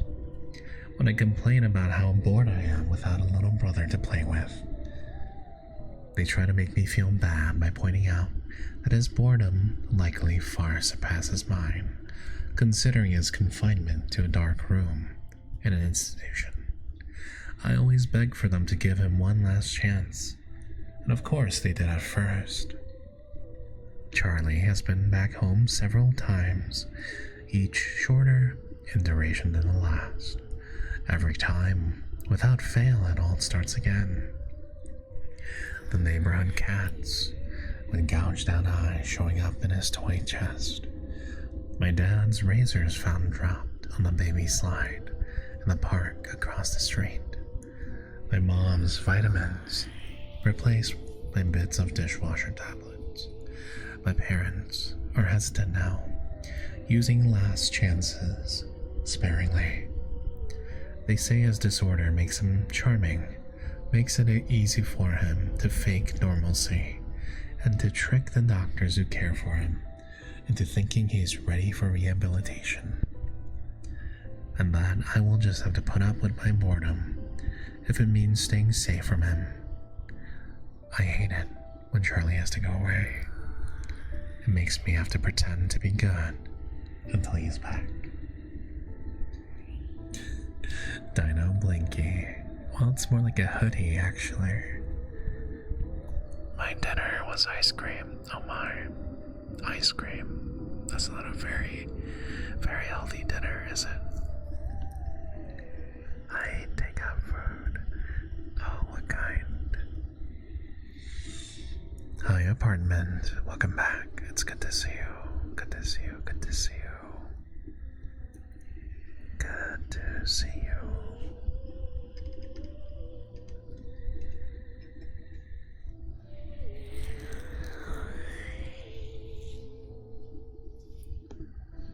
It's only for tonight, though, I promise. It can't be very filling now, is it? Ice cream, pizza, chips, and this chicken non dish. A chicken non dish? Like a wrap or something? Like a wrap or something. Oh, I see. That sounds pretty good. With salad and mayo. Yes, yes, yes. Hey, Tony. If you found creepypasta you'd like me to read, that's not super long, you can link it and I can read it for you. I had garlic mashed potatoes and herbed roast chicken with steamed broccoli and cauliflower. That sounds pretty good. It's a very adult meal. I just had a sandwich. I had a turkey pastrami club sandwich. It's good though. It's good. I can't even remember what I had for dinner. It really do be like that. When you get put on the spot and you have to remember what you ate, it's really hard. That's true. I gotta stay hydrated. Thank you, Zenix.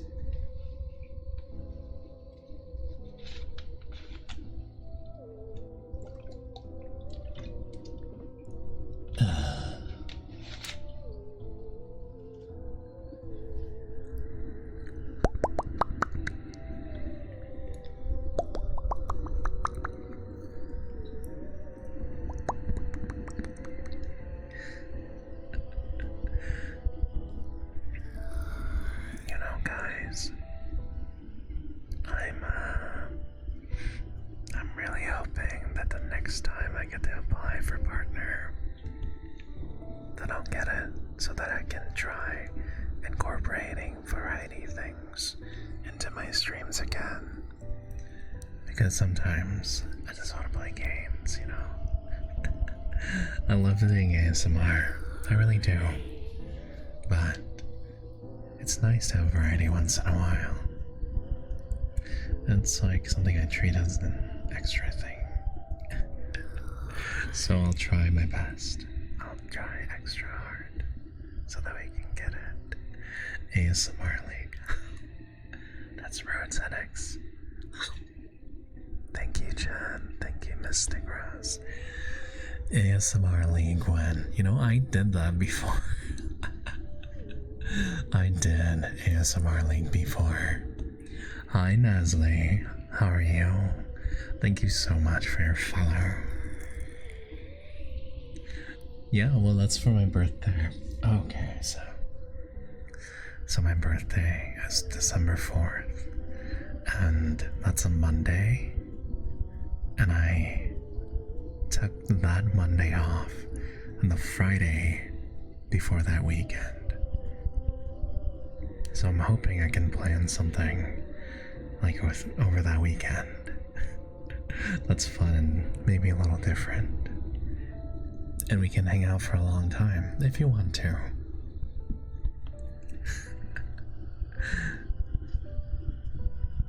I'll probably have more information about it as the date gets closer. Yeah.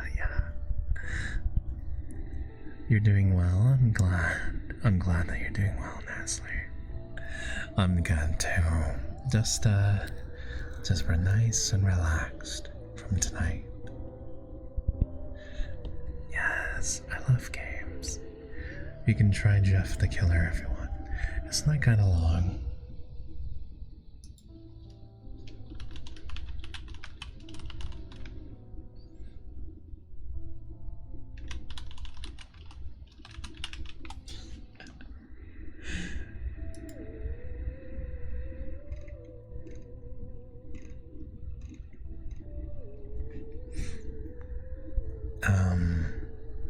You know what? I'll have to think about it. Because right now, the only thing I've really thought about is what do you call it? A water tear stream. A water tear stream. A water tear stream.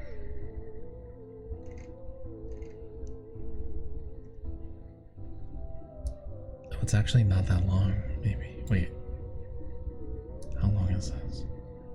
Oh, it's actually very long. Yeah, like, I'm gonna get like 30 different brands of water. Hi, Curry. Hello. And I'm gonna rate them, including, not coffee water, but just like normal mineral water.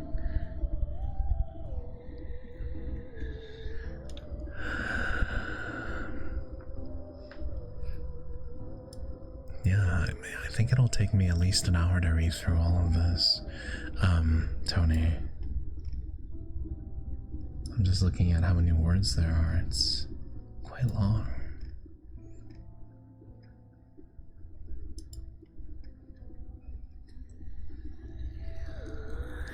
Fuji, Voss, Avian, Smart Water, Dasani, everything. Thank you, Curry. I really appreciate that. And also, yeah, Sparkling Water too. Perrier, San Pellegrino, LaCroix.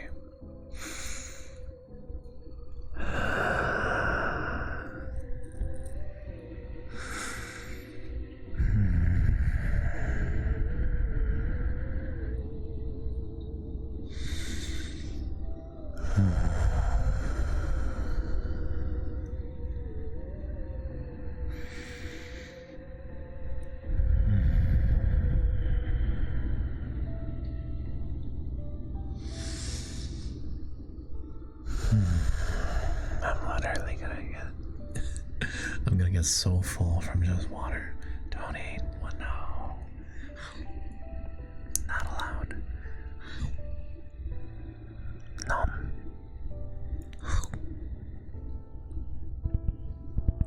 A true hydration stream. No, Tony, you can't do that. Not you. You can't betray me like this.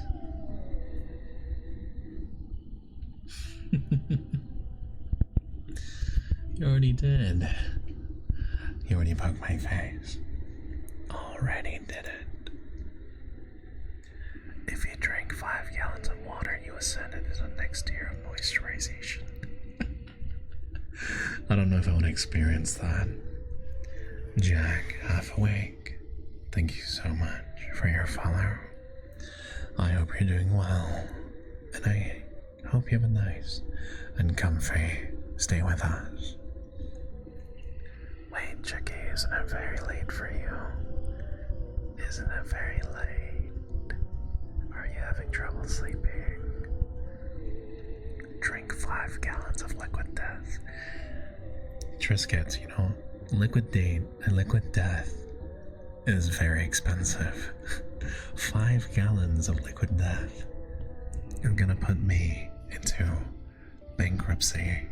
I will not be able to recover financially from such a decision. Thanks, bro. You're welcome, bro. Who said anything about betrayal? It's all about love. Uh-huh. Is that what it is? My hands are freezing. Let me put your hands into my sleeves. I'll hold your hands. I'll hold your hands. My laptop charger broke, so now I gotta do everything at my PC. Oh no, first world problems. Just first world problems. Can we hide in your pocket? Let's go outside. Will you fit in my pocket? It really bloody is. Without a doubt.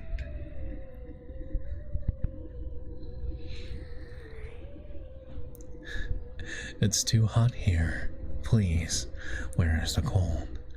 Well, I'm pretty sure it's like -10 degrees outside. So, the cold is where I am. Thank you, Calixta. It's freezing here. Okay. Yeah, it's like all of a sudden very cold here. Also, guys, I am actually obsessed over Twitter numbers. So, if you don't follow me on Twitter, you should, just because I like seeing that number go up. Actually, way more than I see my Twitch numbers going up. It's because I have a problem. That's it. That's really it. I literally just have a problem with Twitter. Enable me. Enable my Twitter nonsense. Thank you.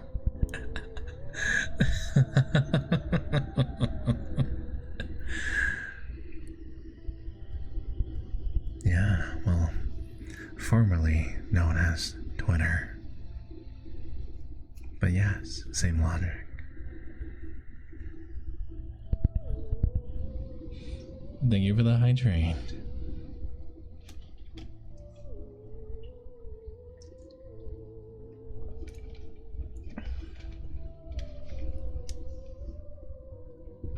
I'm trying to like make sure that I don't get too unhinged. Let's hear your crazy laugh. What is the crazy laugh? If it's too crazy, it's not good for ASMR, right? It's not good for ASMR if I just start cackling like a maniac.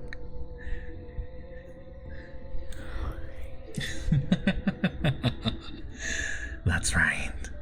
I am Kira. Dun dun dun. Okay, I will go sleep. Good night, Sasa. Enjoy the cozy. Thank you, Chicky. Sleep well, sweetheart. Sweet dreams. I really appreciate you spending some time with me today.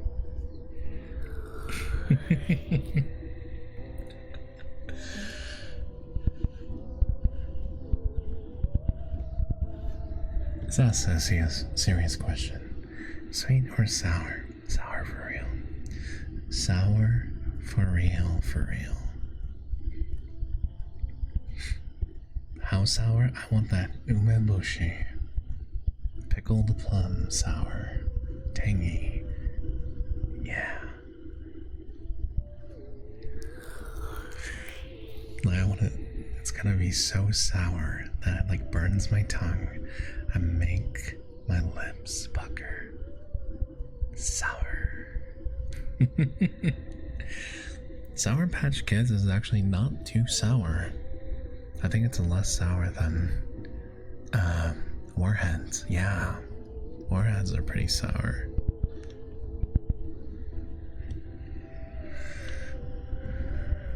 Go even more sour, just straight up vinegar. Like what is that? Like apple something, apple cider vinegar. Did you try Super Lemon? I love them, really sour. Is that a type of candy? Super Lemon. What is it? Is that a candy or like a fruit? Sheesh, my fingers are freezing. I cannot type well. I'm sorry, let me just blow them up a little bit to warm them up.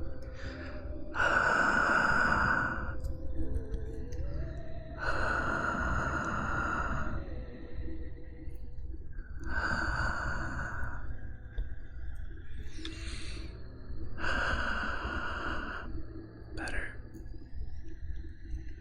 A Japanese candy. Only find them in Asian supermarkets. I'll have to look the next time I go to Chinatown or something. You're very welcome. Sour gummy worms. For gummy worms though, I like the normal ones better. I'm not super into the sour gummies as much as the normal ones.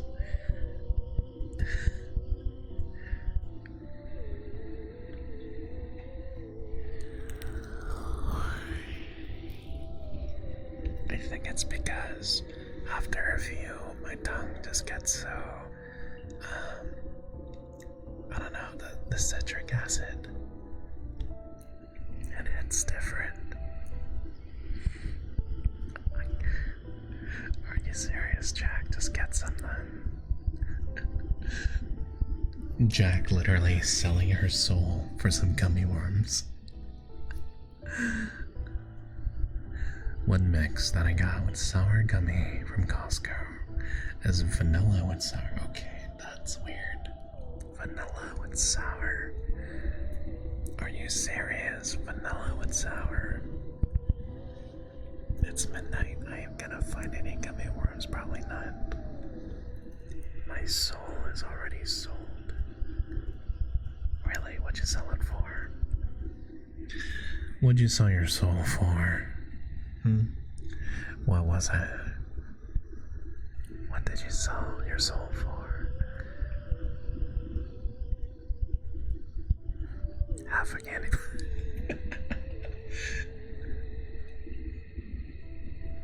Half a candy bar. I hope it was at least a good candy bar. Yeah, well, you didn't sell it because I didn't give you anything. You just donated your souls to me. Thank you. Thank you. Well, I suppose in exchange, you get to be here.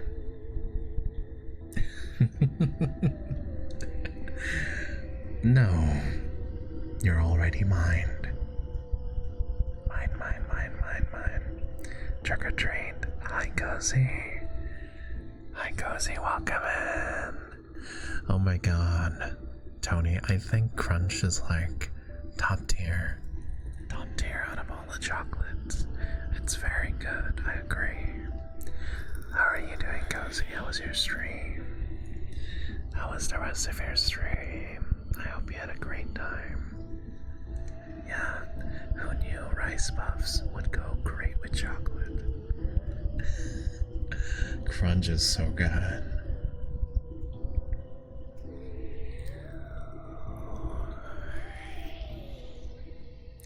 I'm not a big fan of the Snickers bar or like Milky Way. I think Milky Way is a little too like soft and chewy. It was good. Internet pooped down a smidge, but I got better. That's good. That's good. That's good. Payday bar. Is that the one with peanut? I can't recall what that is. Doesn't have like a red. Yeah, that one's good too.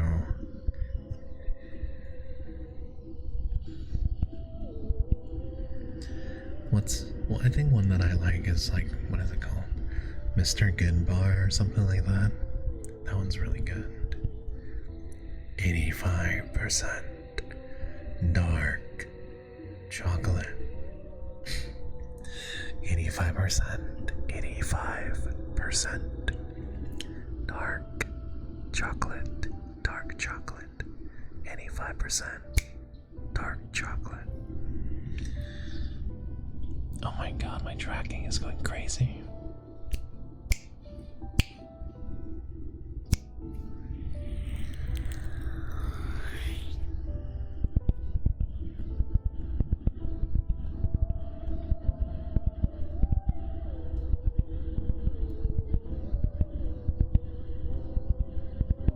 Yeah, it's so good. You know what's really bad though?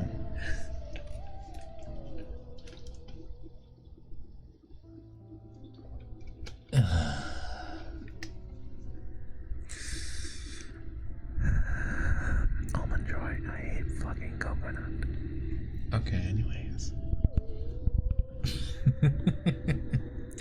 That gave the shivers. Yeah, you like that one? One really popular in Canada is the Coffee Crisp. It tastes like coffee in a chocolate bar.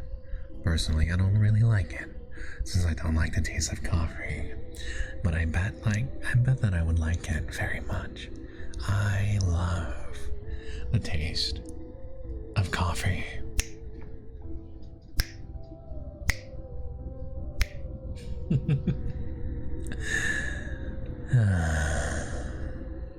Coffee crisps for life. Okay, well, there's no competition. Twix is just on a tier of its own. On a tier of its own. Do you like coffee or no? Like the taste of coffee?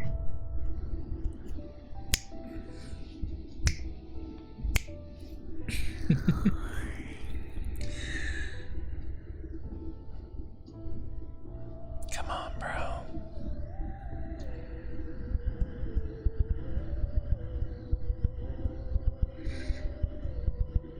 Left Twix or right Twix?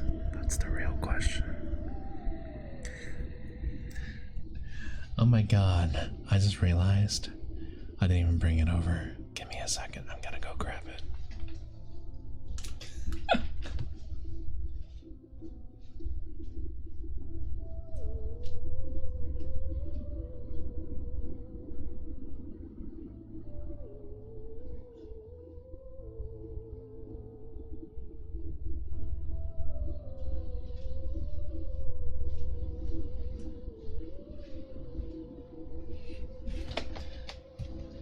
I knew I was forgetting something.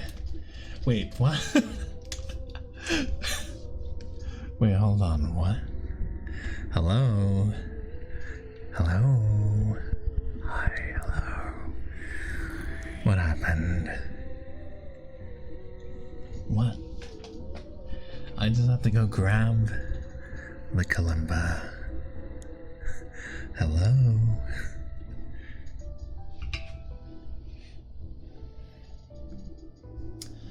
Something spooky.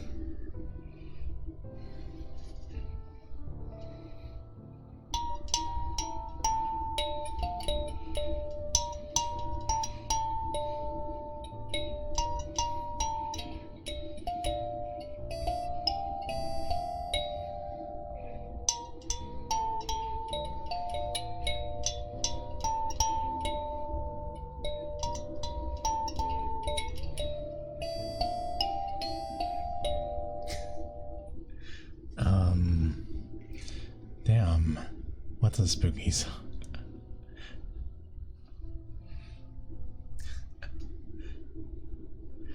Is it the original or the bass one? I have no idea. To be honest, the only coffee that I've tried and liked was the French vanilla from Tim Hortons. But not many people know what it tastes like. Top tier freeze face. No. No. You saw nothing. Nightmare in Elm Street. Let me see.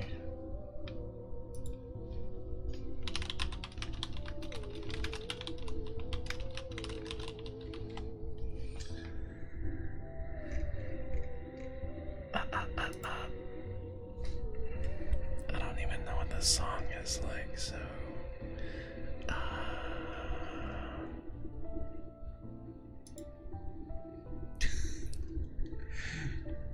What's a Halloween song?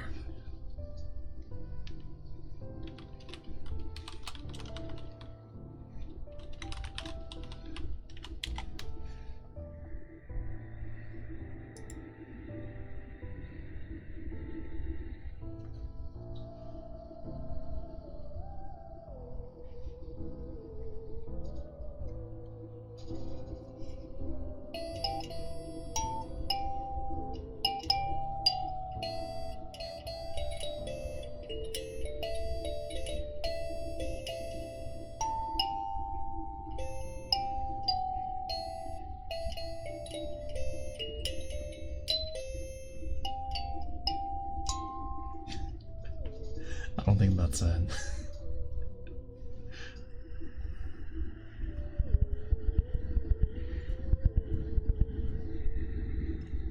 Don't people really like ice caps or something?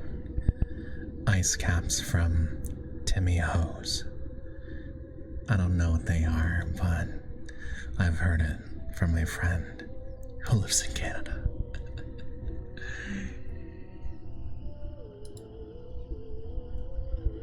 Salsa biscuits, new snake biscuits, descend your taste buds into slithering gut blast of flavor.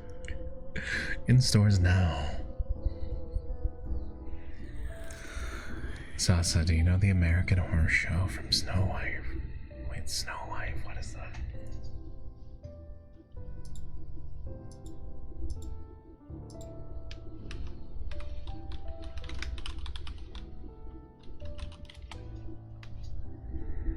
Snow Wife. What is that?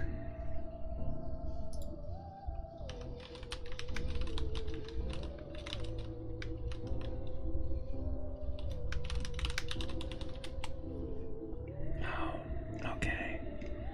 I was so confused.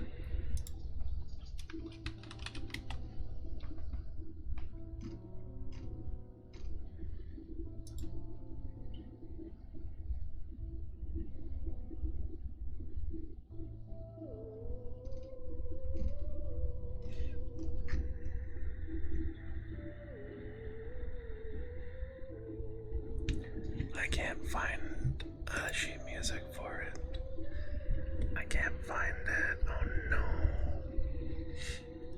I haven't heard the song, so I can't just make it up as I go.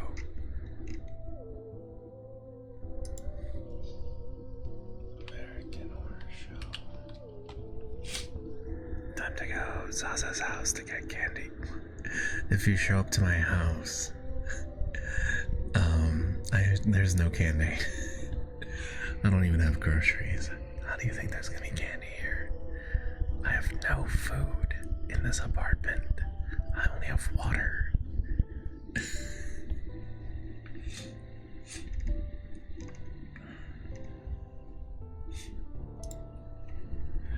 We won't take anything. What the fuck? You're just gonna show up and then get bottles of water. Sasa, what? Don't look at me like that. I'll have you know I'm a very, very busy person. I just don't have time for groceries. It's not like I cook for myself anyways, right? I don't even cook for myself. Who are you alive? Who are you alive? Do we need to send food to you? I mean, I assure you, I have no food whatsoever in my apartment. You open my fridge, and it's just different drinks, but mainly water. Different types of water. And like one half bottle. Oh my god. Hi, Jet. Thank you so much for the 1,000 bits. Grocery fund. What the fuck? No. No, really, I appreciate it. But thank you so much for your generosity, Jet. But no, it's not like I can't afford groceries. It's just I don't really cook for myself. So therefore I don't really do groceries. First time view, and I hear that Sasa doesn't have groceries. Oh, kill me. Welcome in. Kill me on. Thank you for the first time chat. No, guys. It's okay. It's not as though I can't afford groceries. I just don't get groceries. There's a difference. Thank you. You can take the TV. I don't even use it. But the bed, I need my bed. Not even sandwich stuff. That is correct. You eat TV dinners? No, I don't. So typically, I'll grab. So there's a very diverse food options for me when I'm at work, right? And generally, I stay like, until 5:30 usually nowadays, sometimes later. And I'll just eat food. When I'm out, I'll just buy food when I'm at work. And I usually only eat one meal a day, so that kind of covers it. Not gonna lie.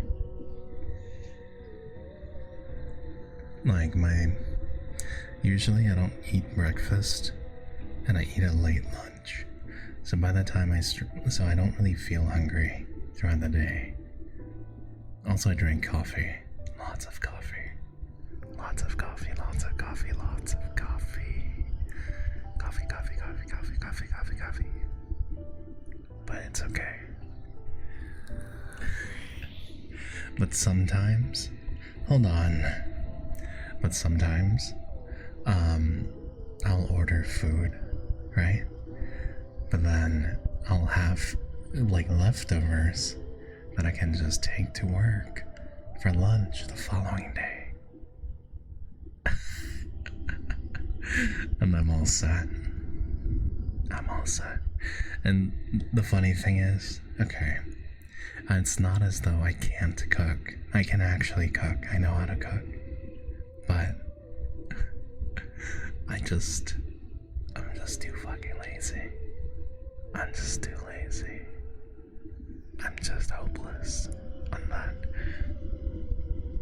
I wouldn't say I'm like a professional chef level cook, but I know what I'm doing generally.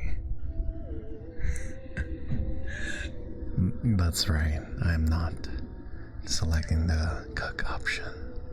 But listen, I'm making it work.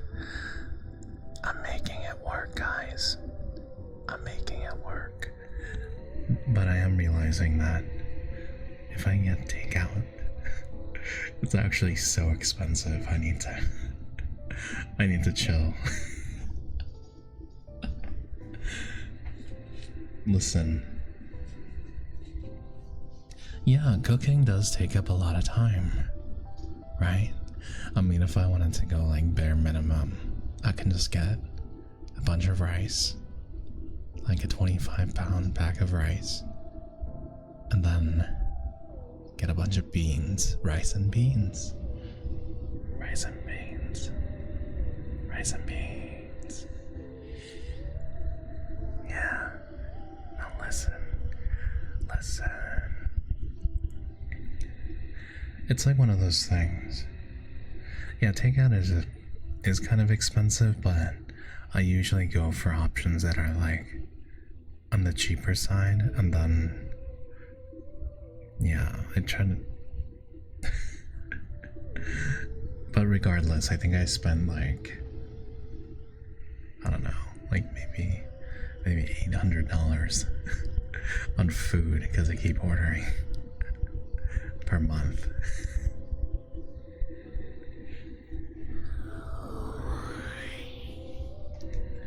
But listen. Time. The time costs. The time costs, though. Because, like, okay, think about this.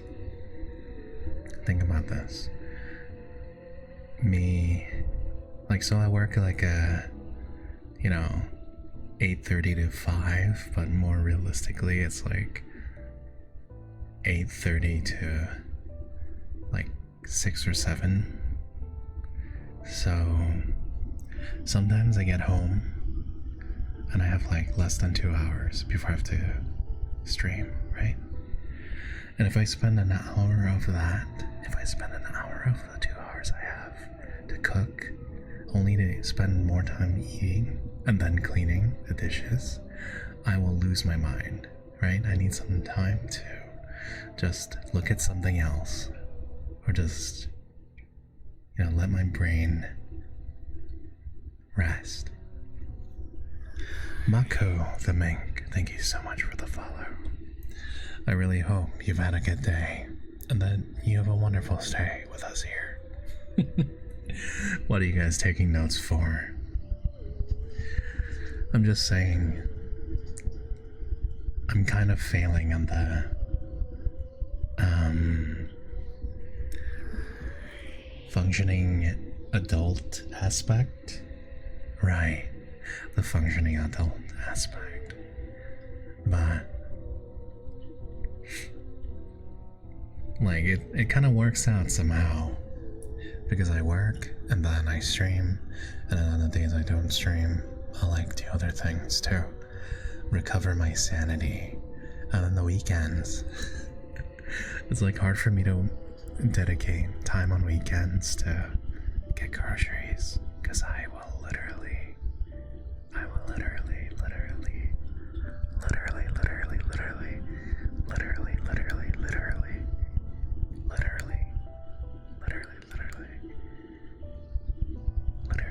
die.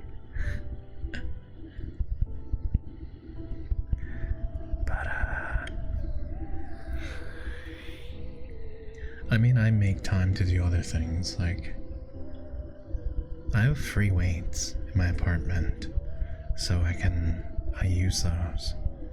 I have a standing bike and free weights that I can use when I'm at my apartment. But yeah. And I mean, I did carry that refrigerator at one time. But I mean, yes, hydration is in fact very important. Let's say The heaviest weights I have right now are only 45 pounds. Like, I curl 45 pounds, but I'm thinking about moving up to 60s. Hi, Sarah, welcome in. Okay, let me see. It's 20 kgs. Like a 45-pound weight is 20 kgs. Kilograms. But I don't want to increase the reps, so now I just need to increase the weight.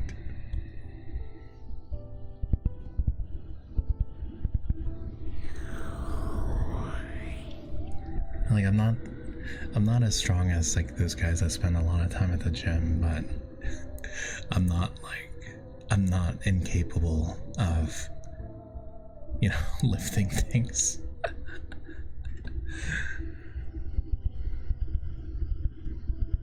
No worries, Calixta. That's a good thing. Sleep is good. Sleep is good. Sleep is good.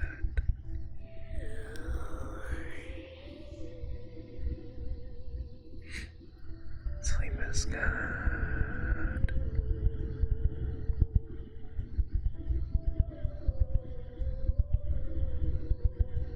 But yeah, the only aspect of my life, I guess, that needs some more work is stocking my fridge and cooking. Hi Tamara, good to see you. How are you today? But like, I don't really need to per se, you know what I'm saying? Like, I can kind of fill in the gaps with stuff. And that's just because I'm really busy with work right now. Whenever things calm down or if I move to a different place, like I'm sure I can fix that.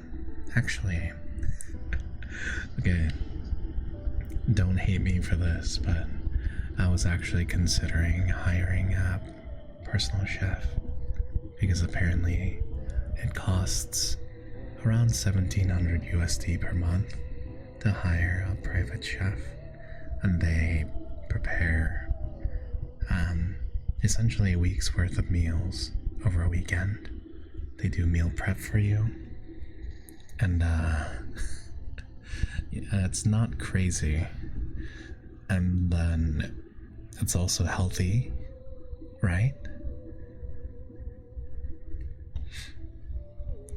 I think it would be a good idea.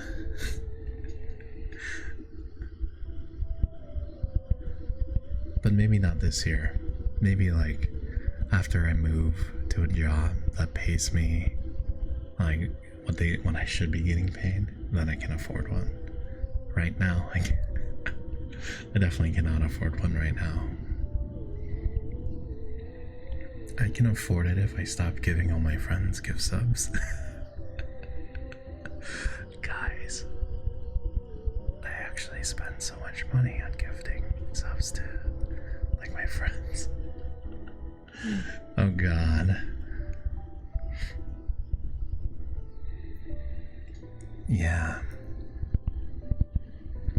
I'm like approaching 700 gifted subs for this year alone. It's kind of bad. It's kind of bad. Yeah.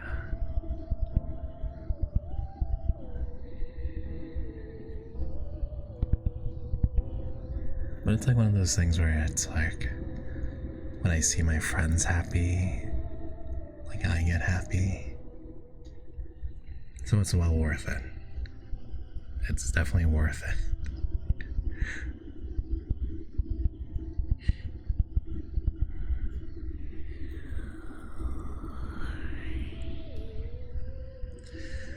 But yeah, I'll have to fix my, like, I'm aware that not cooking for myself is like kind of bad because it just makes living expensive.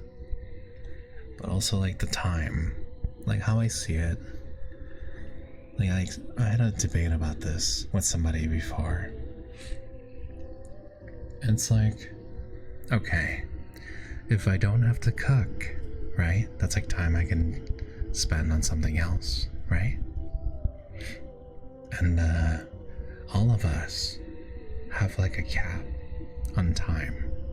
Like our lifespans can only get so long, even with medical technology, right? So time is limited. We're limited on time. But technically there's no cap on how much money we can make, right? The potential is infinity. So therefore, time is much more valuable than money. So if we can spend money to buy back time, then why wouldn't I? So therefore, the lesson here is that all of you should just adopt my lifestyle and not cook for yourself. Bye, Kill Me. Thank you for dropping in. It's good to see you. Have a nice meal, okay? Have a wonderful meal. A wonderful, wonderful meal. So I'm just saying, all of you guys should just get delivery and get more time. I was kind of the same. Forced myself, I moved to a little village where there is no food delivery available. So now I'm with HelloFresh. I don't have to think about creating the recipes. I take 1 day a week and cook all my meals. I have the rest of the week free from cooking. See, it's lovely. Big props to you, like much respect. I'm glad that you were able to find an option that works for you. But for me, even that 1 day, I'm just too fucking lazy. I'm just too lazy to do it. Too lazy. I don't live by myself yet, but I'm scared. It's okay, Xenix. I've been living by myself for many years now. Our Lord and Savior Sasa did his magic again, and I'm sleepy. I did nothing. I'm just talking. But thank you for hanging out tonight, yo. Have a good night. Sleep well. And sweet dreams, sweetheart. I will see you next time, okay? I'll see you next time. Be well, yo. Yeah, I'm never ordering food again. Tony, that's what the... Have you heard nothing? Good night, Nari's husband. Good night, good night, good night, good night, good night, good night. Thank you for the hydrate.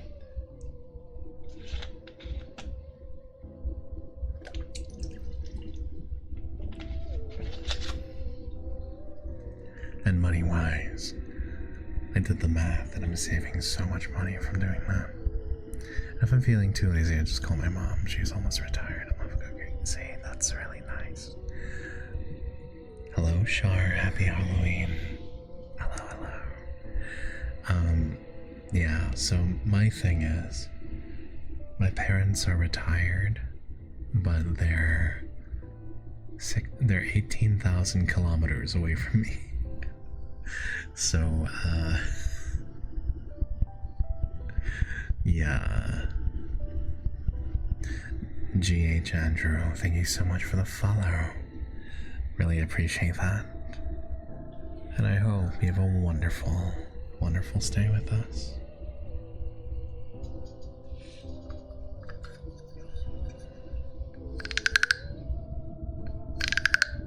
Shar is with me right now. I'm keeping her captive. I see, I see.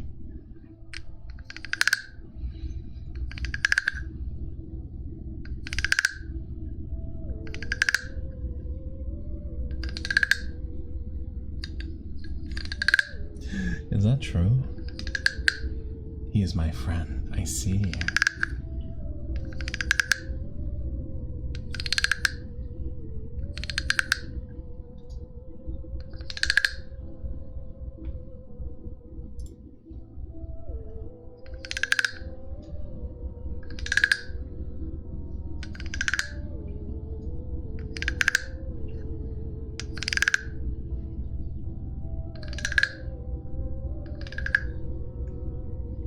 Xenix.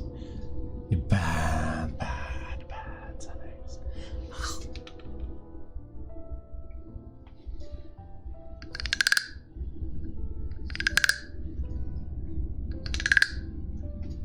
Question. Answer. No, I am eating food. I'm just not cooking food.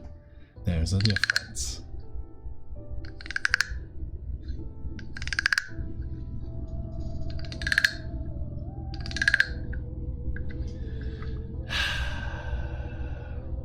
Correct.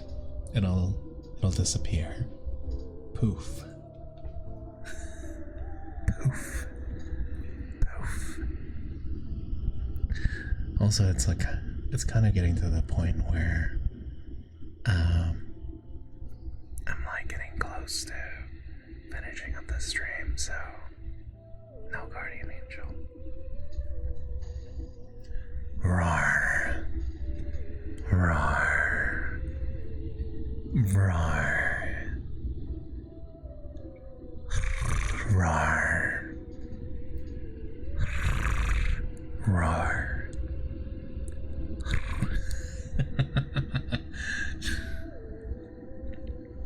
Cozy.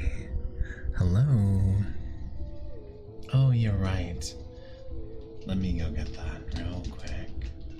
I'm just...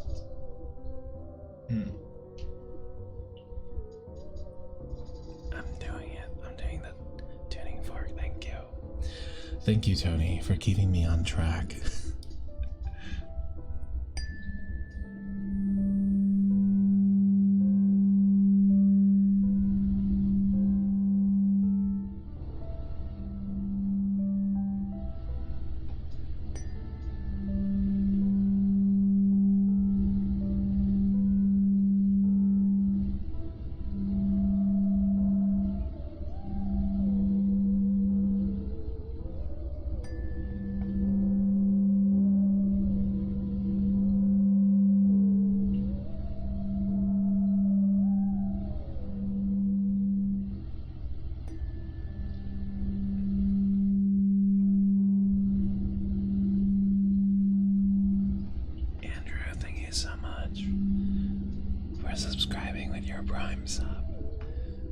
Thank you. I really appreciate it.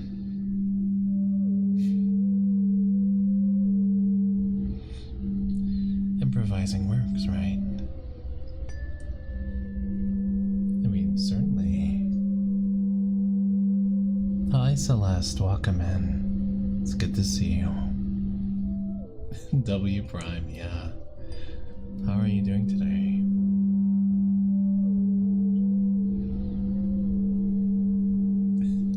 Why does it feel like you just forced him to do it, Char?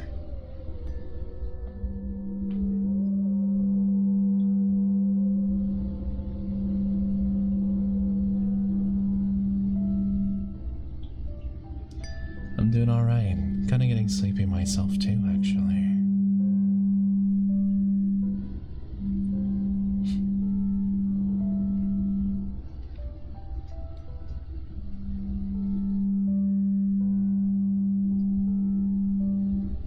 You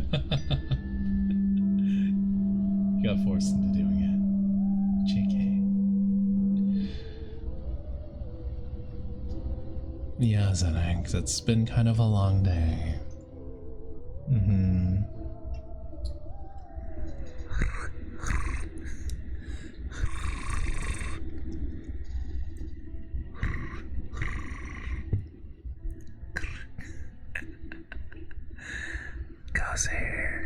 Cozy. You're my good girl. You're my straight and wonderful girl. I'm always so happy to see you, my wonderful and good girl. I'm so proud of you for everything you've achieved. And I hope you never forget that. My good girl. No need to apologize, Xenix. No need. No need. I don't want you guys to apologize to me for, quote, being late, unquote. Because you have your own schedules, you have your lives outside of my streams. I'm just happy to see you whenever you decide to come by, right? I'm just happy to see you when you decide to spend some time with me. So no need to be sorry. If you're having a good time, I'm having a good time. That's all it is.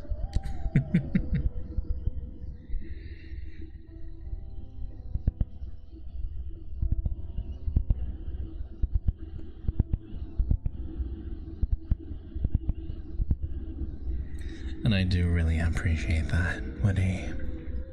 I really do.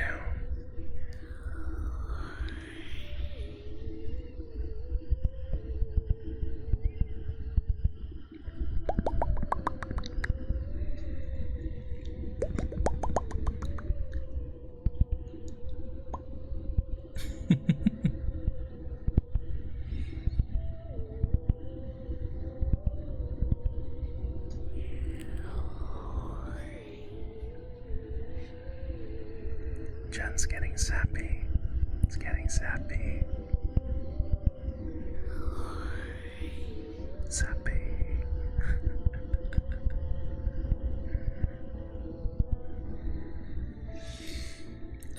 Then there's Tony. Again with the pokes.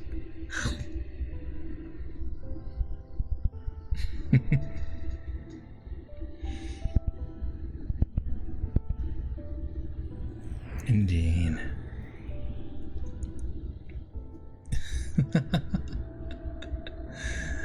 That's alright. It's alright. Everything will be okay. I promise. You're doing alright. You're doing okay. You're doing a very, very good job. Don't let anyone tell you otherwise. Doing a wonderful job.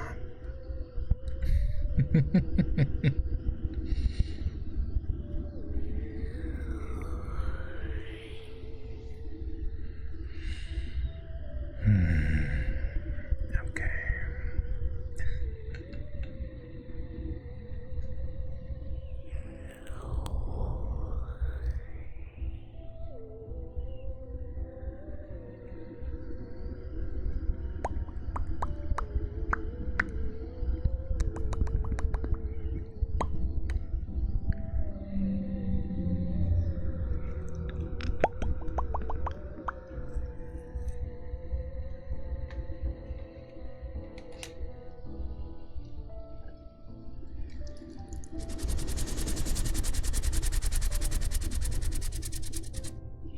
Your sleep schedule.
You're my good girl.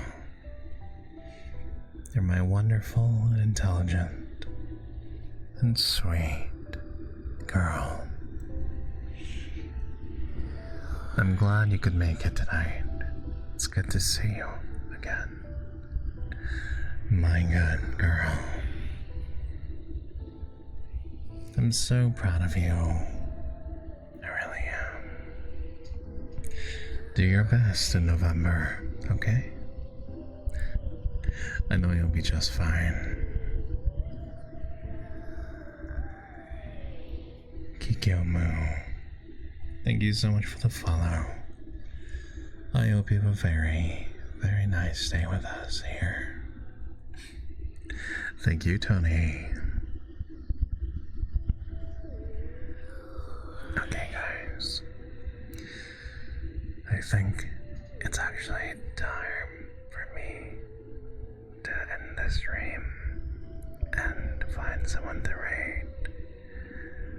I'm realizing that I have a lot of things to do at work tomorrow, so I need to make sure that my brain is functioning for tomorrow. And I'm hoping that I can stream again tomorrow too. But I really appreciate all of you being here and spending your time with me. And I hope that you enjoyed some of the stories that I read today. I'll find us someone very nice to raid, and I truly hope that you can get a wonderful night of rest.